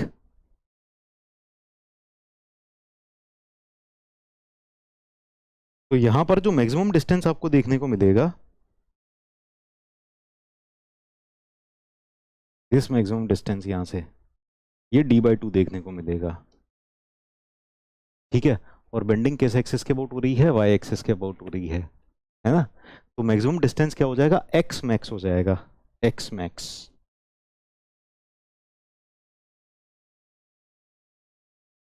x मैक्स हो जाएगा d/2, ठीक है। अगर ऐसे में होती बेंडिंग, ऐसे में होती तो y मैक्स डिस्टेंस लेते। स्ट्रेस वाला पार्ट फिर से, sir moment about y axis and p at centroid, पूछ रहे हो क्या कि कुछ बता रहे हो? क्या है moment about y axis? Moment about y axis आएगा, अच्छा हाँ तुम बता रहे हो, एंड p एट सेंट्रोइड, ठीक है चलो। हाँ तो वो p एट सेंट्रोइड आता और मोमेंट अबाउट इसके देते, तो यही चीज आती, तो हमने डायरेक्ट लिख दिया, ठीक है। स्ट्रेस वाला पार्ट फिर से देखो, अगर हमारा कॉलम है, अब ध्यान देना, ये कॉलम है, ठीक है ना। कॉलम के अगर बीचों बीच से लोड एक्ट कर रहा होता, है ना, कॉलम के अगर बीचों बीच से लोड एक्ट कर रहा होता तो सिर्फ और सिर्फ डायरेक्ट स्ट्रेसेस आते, ठीक है ना। लेकिन कॉलम के अगर साइड से ऐसे में एक्ट कर रहा है तो इसकी वजह से क्या होगा? डायरेक्ट कंप्रेशन तो आएगा ही आएगा, साथ में क्योंकि ये इस सेंटर लाइन से, इससे थोड़ा सा दूर है यहां पर, तो इसकी वजह से बेंडिंग मोमेंट भी आएगा। इतनी बात समझ में आई सबको? हमारा जो लोड है अगर एकदम बीचों बीच से पास हो रहा होता तो पूरे कॉलम में क्या होता? सिर्फ और सिर्फ डायरेक्ट डायरेक्ट कंप्रेसिव स्ट्रेस आती, यस और नो। अगर कॉलम एकदम बीचों बीच से सेंट्रोइड से जा रहा होता, एक्सिस से जा रहा होता, तो एक्सिस से जाने की वजह से क्या होता? इसमें सीधा सीधा सिर्फ और सिर्फ डायरेक्ट कंप्रेसिव लोड आता, ठीक है। लेकिन जो लोड है वो इससे थोड़ी सी हटके जा रहा है ना, लोड हटके जा रहा है, तो डायरेक्ट कंप्रेशन तो आ ही रहा है, साथ में इसकी एसेंट्रिसिटी की वजह से, एक्स डायरेक्शन के अबाउट एसेंट्रिसिटी की वजह से यहाँ पर एक बेंडिंग मोमेंट भी आ रहा है। अब बेंडिंग मोमेंट की वजह से अलग से एनालिसिस होगा, और जो डायरेक्ट लोड है उसका अलग से एनालिसिस होगा। डायरेक्ट लोड की वजह से डायरेक्ट स्ट्रेसेस ये हो गई, ठीक है। और जो बेंडिंग मोमेंट था, बेंडिंग मोमेंट की वजह से स्ट्रेस डिस्ट्रीब्यूशन इस तरह से हो गया, ठीक है ना। तो बेंडिंग मोमेंट इस तरह से आ रहा है, यहां पर कंप्रेसिव दे रहा है, यहां पर इसकी वजह से टेंसाइल आएगा, है ना, क्योंकि लोड इज एक्टिंग हियर, तो इसकी वजह से इस तरह से मूवमेंट आ रहा होगा, ठीक है ना। ठीक है, तो यहां पर जिस जगह पर कंप्रेसिव आएगा मैक्सिमम कंप्रेशन, अब बेंडिंग स्ट्रेस डिस्ट्रीब्यूशन तो आप जानते हो लीनियर है ना। यहां पर ये न्यूट्रल एक्सिस है, और इसके अबाउट, इस न्यूट्रल एक्सिस के अबाउट मूवमेंट लग रहा है, ठीक है ना। तो इसके अबाउट अगर मूवमेंट लग रहा है तो यहां पर कंप्रेसिव और इसका जो डिस्ट्रीब्यूशन होगा, लीनियर डिस्ट्रीब्यूशन होगा, मैक्सिमम जो स्ट्रेसेस आएंगी वो एक्सट्रीम फाइबर्स पर आएंगी, ठीक है ना। तो मैक्सिमम स्ट्रेसेस आएंगी एक्सट्रीम फाइबर्स पर, तो यहां पर सबसे ज्यादा कंप्रेसिव स्ट्रेस, यहां पर सबसे ज्यादा कंप्रेसिव स्ट्रेस बेंडिंग की वजह से, और यहां पर सबसे ज्यादा टेंसाइल स्ट्रेस, यहां सबसे ज्यादा टेंसाइल स्ट्रेस बेंडिंग की वजह से, ठीक है ना। क्लियर हो गया सबको?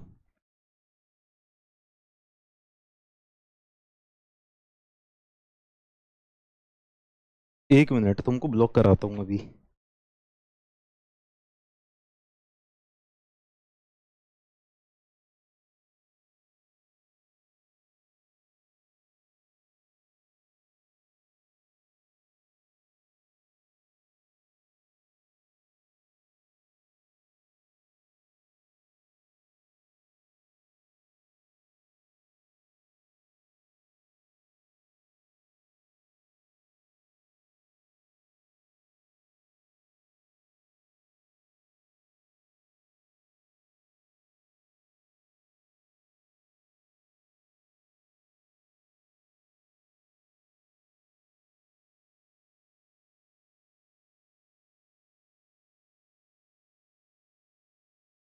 ठीक है, एक्स मैक्स, देखो सबसे ज्यादा मैक्सिमम जो स्ट्रेस आएगी वो कहां पर आएगी, यहां पर आएगी।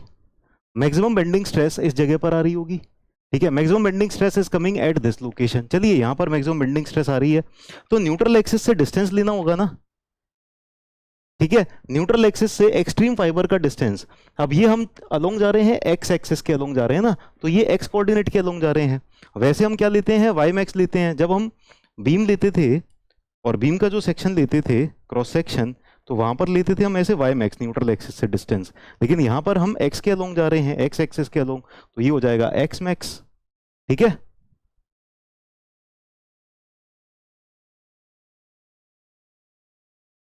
अभी मैंने क्या कहा, कॉलम के लिए कंप्रेशन पॉजिटिव हो जाएगा, और column compression will be positive, बोला था, आप सुनते नहीं हो।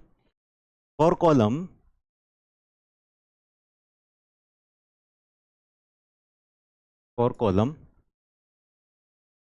Compression is positive, tension is negative.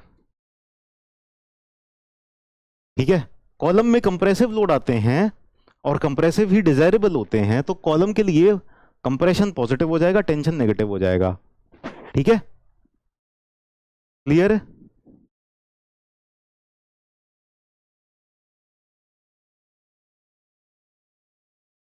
X max B by two होगा ना, तो बी बाई टू ही तो लिखा है, देखो ये बी बाई टू नहीं है क्या,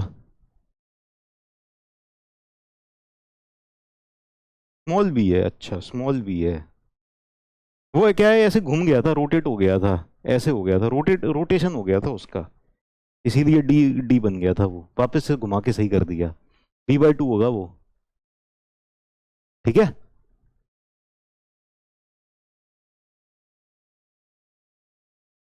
क्लियर। चलिए, तो अब एक बात बताओ, जब इस तरह से एसेंट्रिकली लोड आ रहा है, एसेंट्रिक लोडिंग आ रही है, तब इसकी वजह से क्या होगा, इन दोनों को ऐड कर देंगे, इन दोनों को सेपरेटली लिखा है, इन दोनों को ऐड कर दिया जाएगा। ठीक है, अब हम इन दोनों को ऐड कर देंगे, पर ये बताइए कि यहां पर जो बेंडिंग स्ट्रेसेस आ रही होंगी, बेंडिंग स्ट्रेसेस का फॉर्मूला क्या हो जाएगा, बेंडिंग स्ट्रेस का फॉर्मूला हो जाएगा sigma B is equal to M Y upon I हो जाएगा, M Y upon I, M Y upon I. ठीक है ना, ना मोमेंट कितना हो जाएगा, मोमेंट हो जाएगा P इंटू ई एक्स, तो P into E X Y, नहीं E X M Y, Y लिखेंगे या एक्स लिखेंगे, यहां से एक्स डिस्टेंस होगा, एम एक्स अपॉन आई होगा। ठीक है, it will be M X upon I, M X upon I, so P into E X upon I. ठीक है, आई कौन सा होगा, आई वाई वाई होगा। देखो ध्यान दो, ये वाली वाई वाई एक्सिस के अबाउट का मोमेंट होगा, है ना, so will take I Y Y.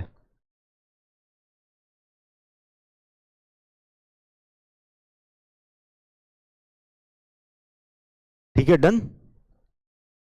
Direct stress वाला डायग्राम नहीं समझ में आया, सही बात है, होता है होता है।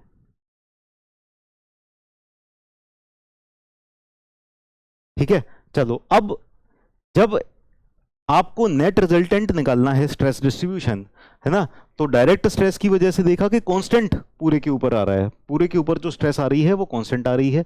ठीक है, और बेंडिंग स्ट्रेसेस जो आ रही हैं वो वेरिएबल आ रही हैं, इस तरह से लीनियर डिस्ट्रीब्यूशन है। दोनों का इफेक्ट देखोगे तो आप इन दोनों को ऐड कर दोगे, you will add both of them.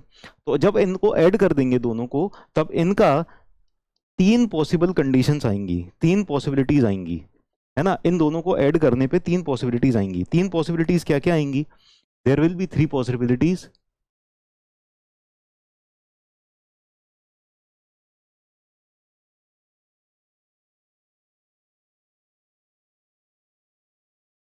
There will be three possibilities. ठीक है, तीन पॉसिबिलिटीज क्या क्या हो जाएंगी ये देख लेते हैं।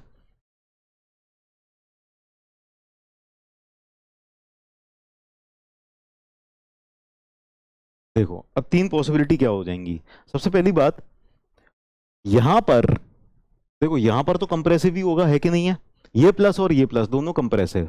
ठीक है, लेकिन यहां पर एक कंडीशन ऐसी बन सकती है कि ये इससे ज्यादा है, यानी जो कंप्रेसिव कंप्रेसिव है, टोटल कंप्रेसिव है, वो इससे ज्यादा है। ठीक है ना, तो यहां पर पॉजिटिव यानी कंप्रेशन, और यहां पर भी पॉजिटिव कंप्रेशन, लेकिन यहां पर जो कंप्रेशन होगा ना वो थोड़ा सा कम रह जाएगा, है ना। यहां पर तो दोनों ऐड हो जाएंगे, ये कंप्रेसिव ऐड होके और बढ़ जाएगा। लेकिन यहां पर क्या होगा, ये कंप्रेसिव था ज्यादा, इसके कंपैरिजन में ये ज्यादा था, तो क्या हो गया, इसमें से जब इसको माइनस कर देंगे तो ये थोड़ा सा बच जाएगा, ठीक है, थोड़ा सा बच जाएगा। तो यहां पर एक पॉसिबिलिटी ऐसी आ जाएगी कि ये तो हो गया यहां पर ये तो कंप्रेसिव हो गया, काफी ज्यादा कंप्रेसिव, ठीक है, लेकिन यहां पर ये थोड़ा सा ही कंप्रेसिव रह गया, है ना, यहां पर थोड़ा सा कंप्रेसिव रह गया, तो ये इस तरह का डिस्ट्रीब्यूशन आ गया। क्लियर है। तो ये पहली पॉसिबिलिटी, फर्स्ट पॉसिबिलिटी। दूसरी पॉसिबिलिटी ये हो सकती है कि ये यहां पर जितना कंप्रेसिव था और ये भी यहीं पर उतना ही कंप्रेसिव था, और ये जो इतनी कंप्रेसिव स्ट्रेस आएगी यहां पर टेंसाइल स्ट्रेस भी तो बराबर आएगी ना, है ना। कंप्रेसिव स्ट्रेसेस एक्सट्रीम फाइबर पर जो कंप्रेसिव स्ट्रेस होगी और यहां पर जो टेंसाइल स्ट्रेस होगी, दोनों बराबर बराबर होंगे, है ना। और ये इसके बराबर है तो ये भी इसके बराबर हो जाएगा। यहां पर ये दोनों एक दूसरे को पूरी तरह से कैंसिल आउट कर देंगे। यहां पर जो रिजल्टेंट स्ट्रेस बचेगी कितनी बचेगी, 0 बचेगी। यहां पर जो रिजल्टेंट स्ट्रेस बचेगी ये 0 बचेगी, और इधर पे ये दोनों ऐड हो जाएंगी, इधर पे ऐड हो जाएंगी, इधर 0 बचेगी। तो ये हो जाएगा ऐसे, ठीक है, ये ऐसे सटाक। अब क्या करें, कुछ नहीं करें, ठीक है। तीसरी तीसरी कंडीशन ऐसी बन सकती है, तीसरी कंडीशन ऐसी बन सकती है कि ये जो टेंसाइल स्ट्रेस है यहां पर कंप्रेसिव से ज्यादा है, यहां पर टेंसाइल स्ट्रेस यहां पे कंप्रेसिव स्ट्रेस से ज्यादा है, तो यहां पर क्या हो जाएगा, यहां पर आ जाएगा नेट रिजल्टेंट टेंशन आ जाएगा, नेट रिजल्टेंट यहां पर टेंशन आ जाएगा, ठीक है, इस तरह से, लाइक दिस।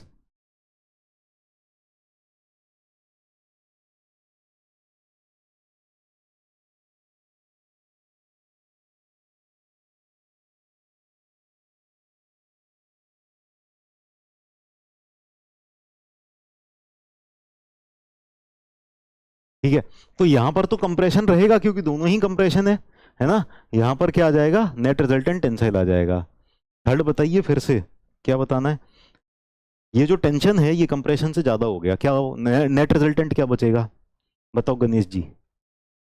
यहाँ पर टेंसाइल जो है कंप्रेशन से ज्यादा है, तो नेट इन दोनों को ऐड कर देंगे, नेट रिजल्टेंट क्या बचेगा, नेट रिजल्टेंट टेंशन बचेगा ना। यहाँ पर आ गया टेंशन, बस, बाकी तो कंप्रेशन ही है।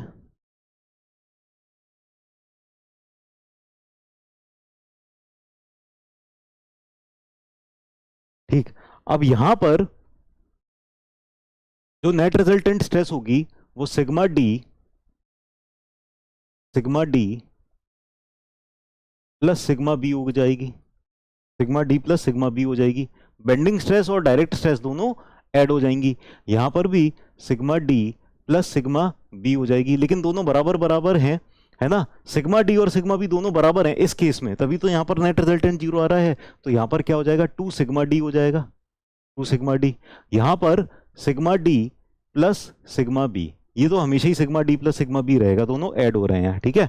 यहां पर क्या आ जाएगा, यहां पर आ जाएगा sigma D, direct stress direct compressive ज्यादा है सिग्मा बी से, ठीक है। यहां पर आ जाएगा sigma D minus sigma B is equal to 0 बचेगा, दोनों बराबर बराबर हैं। यहां पर सिग्मा डी लेस है तो ये बचेगा sigma B minus sigma D, ये हो जाएगा नेगेटिव आएगा यहाँ पर, ठीक है ना, इतना बचेगा ये ऐसे करके। तो इस तरह से जो स्ट्रेसेस हैं वो आपको मिल जाएंगी, है ना, यू विल गेट स्ट्रेसेस।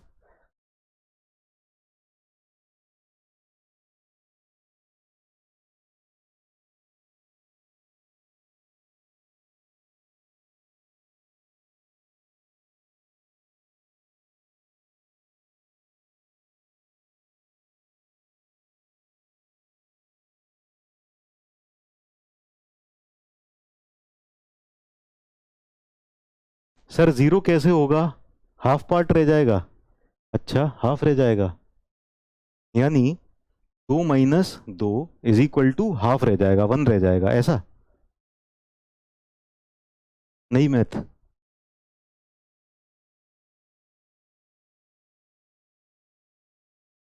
ना। यहां पर सिग्मा डी और सिग्मा बी ये दोनों बराबर बराबर हैं, लेकिन दोनों अपोजिट नेचर के हैं, इन दोनों को ऐड करने से हाफ कैसे रह जाएगा, दोनों एक दूसरे को कैंसिल आउट नहीं कर देंगे, जो वैल्यू इसकी है वही इसकी है। ये मान लो 5, कंप्रेसिव है, ये 5 टेंशन है। इन दोनों को जब ऐड करेंगे, 5 कंप्रेशन और 5 टेंशन, तो 0 ही तो बचेगा। हम्म। मैथ को क्यों आत्महत्या कराने पे मजबूर कर रहे हो, या कल को मैथ फांसी पे लटकी मिले। हम्म। सेकंड में 2 सिग्मा डी कैसे आ गया, क्योंकि सेकंड वाले में सिग्मा डी और सिग्मा भी बराबर बराबर हैं।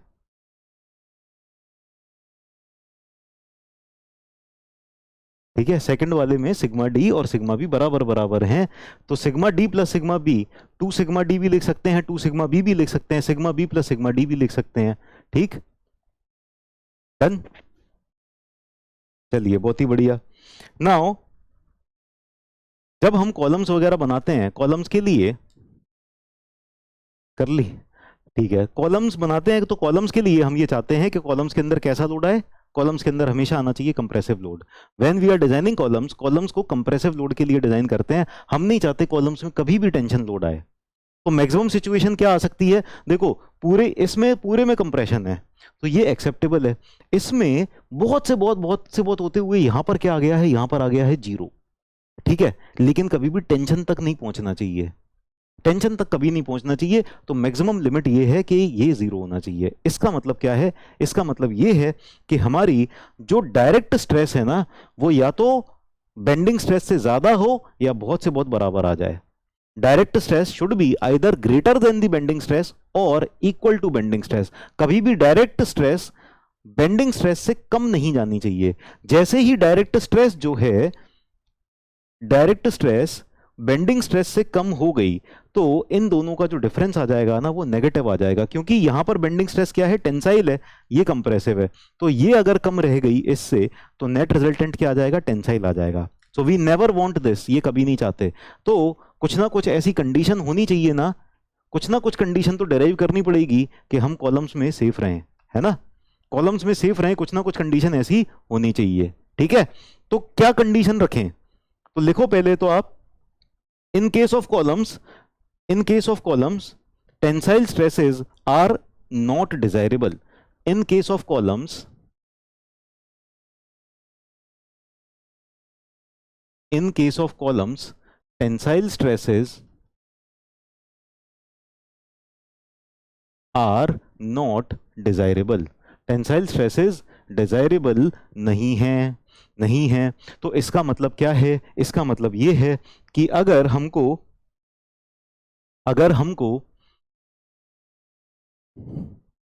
यहां पर या तो कंप्रेसिव चाहिए या फिर एटलीस्ट 0 होना चाहिए, तो यहां पर आ जाएगी सिग्मा मिनिमम, मिनिमम स्ट्रेस, यहां पर आ जाएगी सिग्मा मैक्सिमम, यहां पर आ जाएगी सिग्मा मिनिमम, है ना, यहां पर आ जाएगी सिग्मा मिनिमम, यहां पर आ जाएगी सिग्मा मैक्सिमम, यहां पर आ जाएगी सिग्मा मैक्सिमम। ठीक है, तो sigma minimum should never be less than, या ऐसे कहें should always be greater than equal to 0 होना चाहिए। मिनिमम स्ट्रेस जो है वो हमेशा ग्रेटर देन इक्वल टू 0 होना चाहिए। ठीक है ना, है कि नहीं। मैक्सिमम तो हमेशा कंप्रेसिव ही आएगी, उसमें कोई दिक्कत नहीं है। ये पूरा का पूरा टेंसाइल, ये पूरा का पूरा टेंसाइल नहीं, सॉरी, कंप्रेसिव, ये भी कंप्रेसिव और ये टेंसाइल आ रहा है। ठीक है, तो sigma minimum should be greater than equal to 0। Sigma minimum कैसे आएगा, direct stress minus bending stress, so sigma D minus sigma B should be greater than equal to 0, yes or no। Sigma D minus sigma B should be greater than equal to 0। इसका हम ऐसे लिख सकते हैं, sigma D should be greater than equal to sigma B, bending stress से हमेशा ज्यादा होना चाहिए। तो डायरेक्ट स्ट्रेस कितनी आ जाएगी, फोर्स डिवाइडेड बाय एरिया, और ये आ जाएगी जो हमने यहां पर फॉर्मूला लिखा था, क्या लिखा था, P E X M X M into X upon I Y Y. ठीक है, M into X divided by I Y Y. ठीक है, इसको ना यहीं पर आगे कंटिन्यू करते हैं। ठीक है, तो P डिवाइडेड बाय एरिया कितना हो जाएगा, B into D. This should be greater than equal to, M कितना था, M था फोर्स इंटू एसेंट्रिसिटी, तो P into E X into X. अच्छा, x मैक्स हो जाएगा, ये M इंटू एक्स मैक्स हो जाएगा, है ना, M इंटू एक्स मैक्स हो जाएगा, मैक्सिमम x मैक्स। ठीक है, x max is equal to b by 2, ये हो जाएगा b बाय 2। ठीक है, divided by I Y Y. I क्या हो जाएगा, ये हो जाएगा d into B cube by 12 हो जाएगा ना, d into B cube by 12। अभी इस वाई वाई एक्सिस के अबाउट अगर बेंडिंग हो रही है ऐसे में, तो ये विड्थ का काम करेगा और ये डेप्थ का काम करेगा, इसके अबाउट ऐसे बेंडिंग हो रही है ना, ठीक है। तो d into B cube by 12 हो जाएगा, so it will be d into B cube by 12, ठीक है। तो ये 2 और ये कैंसिल आउट होके यहाँ पर बचा 6, ठीक। Now P upon B D greater than equal to, यहां पर B कैंसिल आउट हो गया और एक और B कैंसिल आउट हो गया, बचा सिर्फ एक B, है ना, और D कैंसिल आउट हो गया। तो P भी क्यों लिख रहे हैं हम, P लिखने की भी जरूरत है, P भी कैंसिल आउट हो गया, तो पहले ना काटा पीटी कर देते हैं, पूरी कैंसिल आउट कर देते हैं, P और P कैंसिल आउट, ठीक है। B एक तो यहां से चला गया और एक यहां से चला गया, ठीक है। D भी कैंसिल आउट हो गया, हमारे पास क्या बचा, अब हमारे पास बचा, यहां पर तो बचा 1 अकेला, यहां पर अकेला 1 बचा, 1, ठीक है। 1 is greater than equal to E X, 6 EX divided by B, yes और नो, है ना। तो यहां से आ जाएगा E X should be less than equal to, E X should be less than equal to B by 6। समझ में आई बात, नहीं आई? ये इसका डेरिवेशन करा दिया, ठीक करा, या रटा देते, इसेंट्रिसिटी इससे कम होनी चाहिए तो हमेशा कंप्रेशन रहेगा, कभी टेंशन नहीं आएगा।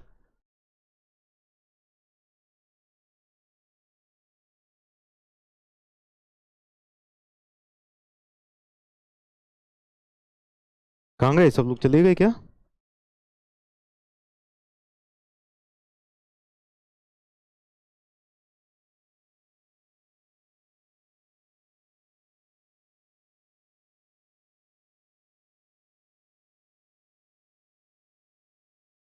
आ गई समझ में? रट्टा मारो सब, मुझे पता है कि तुम लोग ना ये डेरिवेशन को भी रटते ही हो। क्लियर है? अरे वाह, चलो क्लियर है तो बहुत अच्छी बात है, वेरी गुड, समझदार बच्चे हैं मतलब, है ना, काफी समझदार बच्चे हैं। तो एसेंट्रिसिटी अगर b/6 से कम होगी, यानी यहां से सेंटर से विड्थ बटे 6, है ना, विड्थ पूरी ली, मान लो ये थी 600 mm, मान लो ये विड्थ थी 600 mm, तो अगर यहां से हम 100 mm के अंदर अंदर अगर लोड रहे, है ना, यहां से अगर 100 mm के अंदर अंदर लोड रहे, है ना, 100 mm के अंदर अंदर अगर लोड रहेगा तो इस कॉलम के अंदर कभी भी टेंशन जनरेट नहीं होगा, है ना। ऐसे ही इस डायरेक्शन में भी अगर 100 mm के अंदर अंदर लोड रहेगा, तो यानी b/6 के अंदर यहां से भी और यहां से भी b/6 के अंदर अंदर, यानी इतनी रेंज के अंदर अंदर अगर लोड रहेगा तो इसके अंदर कभी इसेंट्रिसिटी नहीं होगी, ठीक है ना। इसेंट्रिसिटी नहीं, सॉरी, टेंशन कभी नहीं आएगी, इस कॉलम में कभी टेंशन नहीं आएगी। और ऐसे ही फिर इस एक्सिस के अबाउट भी हो जाएगा, है ना। मान लो यहां तक d/6 है और यहां तक d/6 है, तो यानी ऊपर नीचे भी देखा जाए तो इस रेंज में अगर रहेगा, इतनी रेंज में अगर लोड रहेगा, है ना, तो भी इसमें सेंट्रिसिटी नहीं आएगी। तो बेसिकली हमारे पास एक ना रीजन बन जाएगा कि इस रीजन के अंदर अंदर, इस रीजन के अंदर अंदर अगर लोड रहता है ना, ये वाली रीजन के अंदर अंदर अगर लोड रहता है तो इस कॉलम में कभी भी टेंशन आएगा नहीं। समझ में आया? इस रीजन के अंदर अंदर अगर लोड रहता है तो कभी भी टेंशन नहीं आएगा, ठीक। तो ये वाला जो रीजन है, ये जो एरिया बन गया इस तरह का, इसको कहते हैं हम कर्न, KERN, है ना, कोर या फिर कर्न कहते हैं। तो कोई कॉलम है, अगर इस कर्न के अंदर अंदर लोड है ना, तो इसमें कभी टेंशन नहीं आएगा, there will be no tension in the column, ठीक है। तो जल्दी से लिख लो, ये सबने लिख लिया, ये भी लिख लिया सबने, ये भी लिख लिया। हाँ, कॉलम के लिए ये शेप बन जाएगा KERN, नॉट CURL, KERN, कर्ण, कर्ण और अर्जुन, मेरे कर्ण अर्जुन आएंगे, ठीक है। ये लिख लिया सबने, ठीक है। तो आगे लिखो आप, write down, to avoid tension in column sections, write down, to avoid, थोड़ा सा,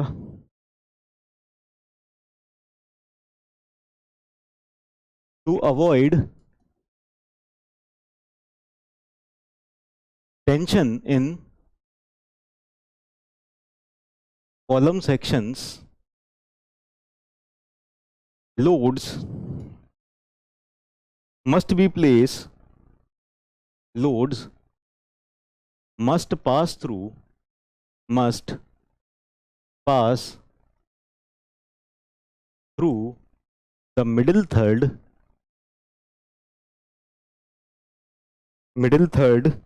of the length in rectangular middle third of the length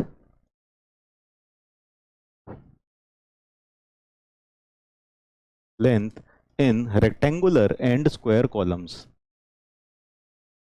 rectangular and square columns. ठीक है, सिमिलरली, ठीक है, नाउ हमारा जो कॉलम सेक्शन था वो कुछ इस तरह का था. ठीक है, कॉलम सेक्शन वो something like this.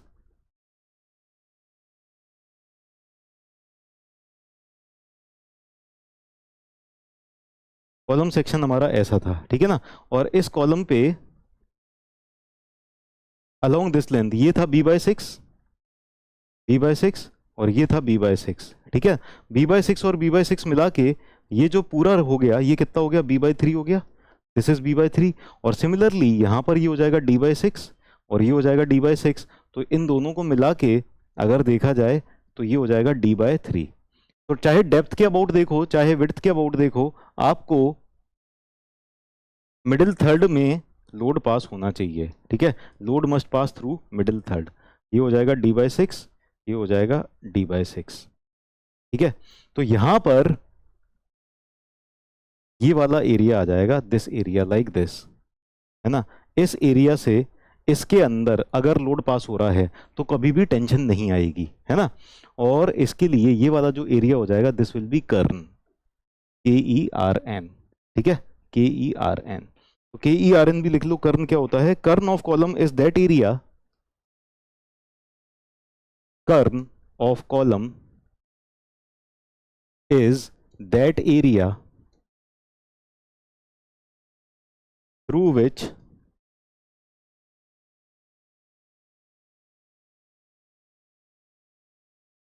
which if load passes then there will be no tension anywhere in the column, then there will be no tension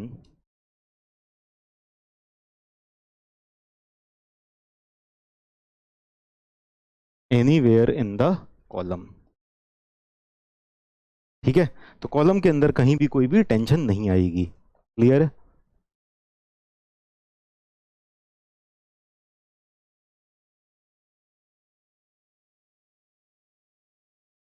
square हो सकता है कर्न, अगर कॉलम भी स्क्वायर होगा ना तो कर्न भी स्क्वायर हो जाएगा.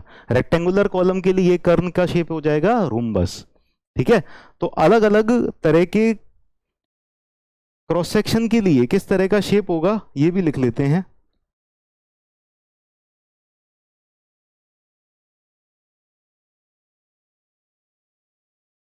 कर्न या फिर ब्रैकेट में ना यहां पर कोर भी लिख लो, कोर. ठीक है, कर्न या कोर कुछ भी आ सकता है, कुछ भी बोला जा सकता है.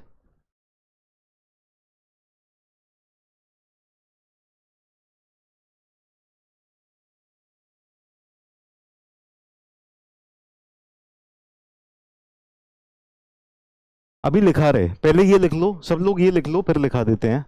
जल्दी से लिख लो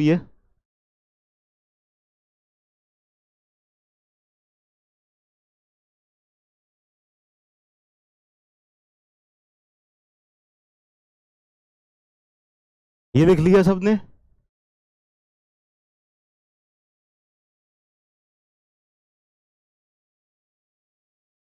डन. चलिए, तो आगे लिखिए.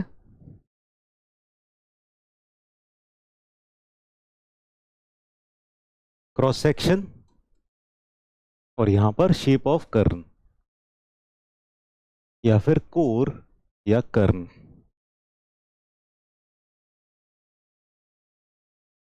ठीक है, तो सबसे पहला केस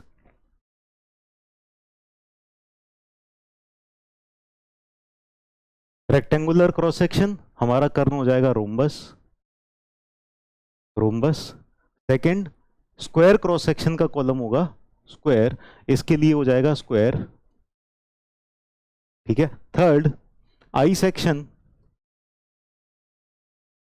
आई सेक्शन इसके लिए सॉरी इसके लिए हो जाएगा रोम्बस, ठीक है। हमारे पास अगर सर्कुलर कॉलम है, circular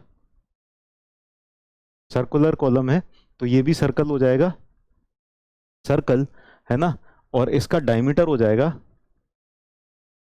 diameter is equal to d/4, ठीक है। d/4 मतलब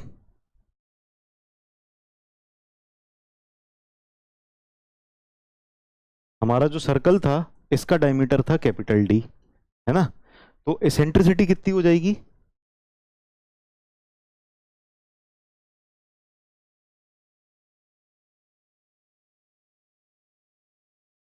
एसेंट्रिसिटी हो जाएगी d/4, d/8, ठीक है। यहां से भी d/8, d/8, ठीक है। यहां से भी d/8,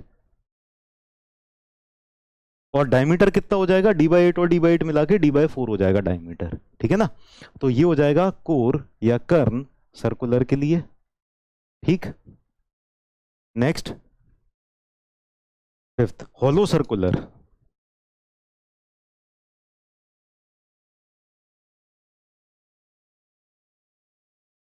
हॉलो सर्कुलर। तो यहां पर भी सर्कल बनेगा, सर्कल बनेगा, लेकिन इसका जो डायमीटर हो जाएगा, डायमीटर डायमीटर हो जाएगा इसका capital D square plus small D square divided by 4d, ठीक है। तो हमारा जो सेक्शन था hollow circular, hollow circular section कुछ इस तरह का था हमारे पास, जिसमें आउटर डायमीटर d था, आउटर डायमीटर d था, ठीक है। और इनर डायमीटर स्मॉल d था, ठीक है। इस तरह से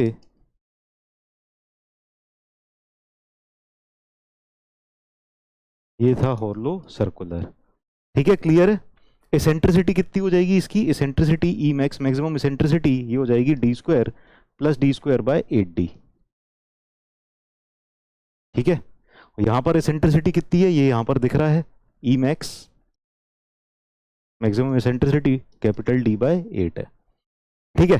तो ये था आज की क्लास का आखिरी टॉपिक, ठीक है। कॉलम्स खत्म हो गया, कॉलम्स इज कंप्लीटेड, पूरा का पूरा कॉलम्स जितने भी क्वेश्चंस आएंगे 99.9% चांसेस है इसी से ही आएंगे, है ना। 0.1% के लिए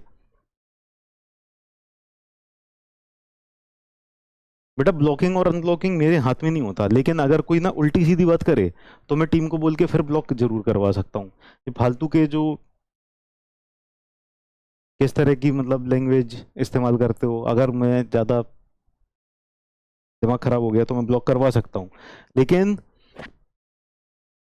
अनब्लॉक के लिए मैं बोल दूंगा टेस्ट का रिजल्ट नहीं दिखाया। इस बार टेस्ट हुआ था क्या, टेस्ट कब हुआ था, इस बार भी हुआ था क्या टेस्ट, कब हुआ था टेस्ट, संडे अभी का निकला, हाँ संडे तो निकल गया, टेस्ट तो हुआ होगा।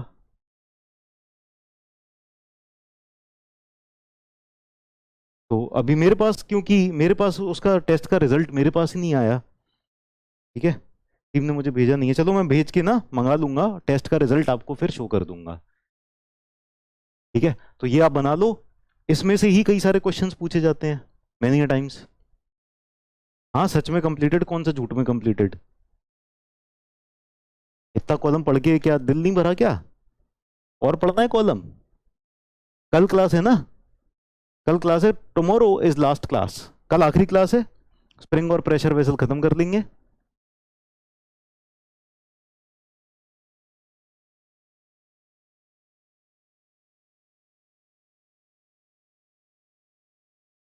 सिक्सटीन मार्क्स आए गणेश के, क्या बात है, बहुत ही बढ़िया। चलो तो आज की क्लास फिर यहीं खत्म करते हैं, मिलते हैं कल की क्लास में, नेक्स्ट क्लास में। So thank you dear students for being in this class. Okay आप सोने जा सकते हैं। ओके तो फिर मिलते हैं कल की क्लास में, और कल हमारी लास्ट क्लास होगी, और कल हम स्प्रिंग्स और प्रेशर वेसल्स खत्म कर लेंगे। आई सेक्शन के लिए ई मैक्स, आई सेक्शन के लिए, आई सेक्शन आई सेक्शन बेटा क्या फिक्स्ड है क्या, कि उसकी फ्लेंज की विड्थ फिक्स्ड है, हाइट फिक्स्ड है? नहीं है ना। तो जब ये सारी चीजें डायमेंशंस वेरी करेंगी तो किसी एक पैरामीटर के रिस्पेक्ट में थोड़ी निकाल सकते हैं। यहां पर सर्कल के लिए तो डायमीटर फिक्स्ड है, डी है ना, डी ज्यादा या डी कम, खेल खत्म। ठीक है, तो डी के रिस्पेक्ट में आ जाएगा। लेकिन आई सेक्शन के लिए तो फ्लेंज की थिकनेस, फ्लेंज की विड्थ, है ना, वेब की हाइट, वेब की थिकनेस, इतने सारे पैरामीटर्स हैं, किस किस के टर्म्स में फॉर्मूला निकलेगा। तो बस रोम्बस याद कर लो, जो चीजें लिखाने वाली हैं वो मैंने लिखा दी हैं, और जो चीजें नहीं लिखाई हैं इसका मतलब ये समझ लो खुद से ही कि वो मतलब की नहीं है, काम की नहीं है। ठीक है, लोडिंग अगर एक्सेस में ना हो तो जी क्या कराया है, लोडिंग एक्सेस में ना हो तो? अच्छा ऐसे हो, इंक्लाइंड हो लोडिंग, तुम्हें चीता बनना है तो फिर तुम्हें एसएससी वाले बैच में क्यों आए हो, इतना चीता बनना है तो? हाँ, you want to be such a big cheetah, why you have preparing for AEJE? है ना, पीएचडी में जाओ और ज्यादा। पीएचडी तो नहीं, खैर पीएचडी के जितने लेवल का तो नहीं है, लेकिन फिर भी एक शीट पर फॉर्मूलाज दो, एक शीट पर फॉर्मूलाज दो, चलो दो। हम्म, एक शीट पर फॉर्मूलाज दो। ऐसे बात करते हैं सर से, सर एक शीट पर फॉर्मूलाज दे देना प्लीज, है? ऐसे बात करते हैं क्या? एक शीट पर फॉर्मूलाज दो, बनाएंगे, फॉर्मूलाज बनाएंगे हम, क्या कहते हैं, शॉर्ट नोट्स भी बनाएंगे, सब बनाएंगे धीरे धीरे, लेकिन टाइम लगेगा। Patience is the key. तू धैर्य तो रखे मुसाफिर, तुझे हर वो चीज मिलेगी जो तू मांगता है, और धैर्य से कभी कभी वो भी मिलेगा जो तूने मांगा नहीं था, सोचा नहीं था, लेकिन धैर्य रखा और मेहनत करता रहा, हिम्मत बनाए रखी, तुझे वो भी मिलेगा जो तू आज नहीं सोचता, वो तक मिलेगा। ठीक है, स्क्वायर का बता दे, स्क्वायर का स्क्वायर ही होगा बेटा, स्क्वायर का स्क्वायर ही होगा, स्क्वायर का स्क्वायर ही होगा, नहीं लिखा क्या? स्क्वायर का स्क्वायर होगा। अलग से बताएं, कैसे लोग हो तुम यार, कैसे लोग हो। चलो, bye bye, take care, see you in the next class.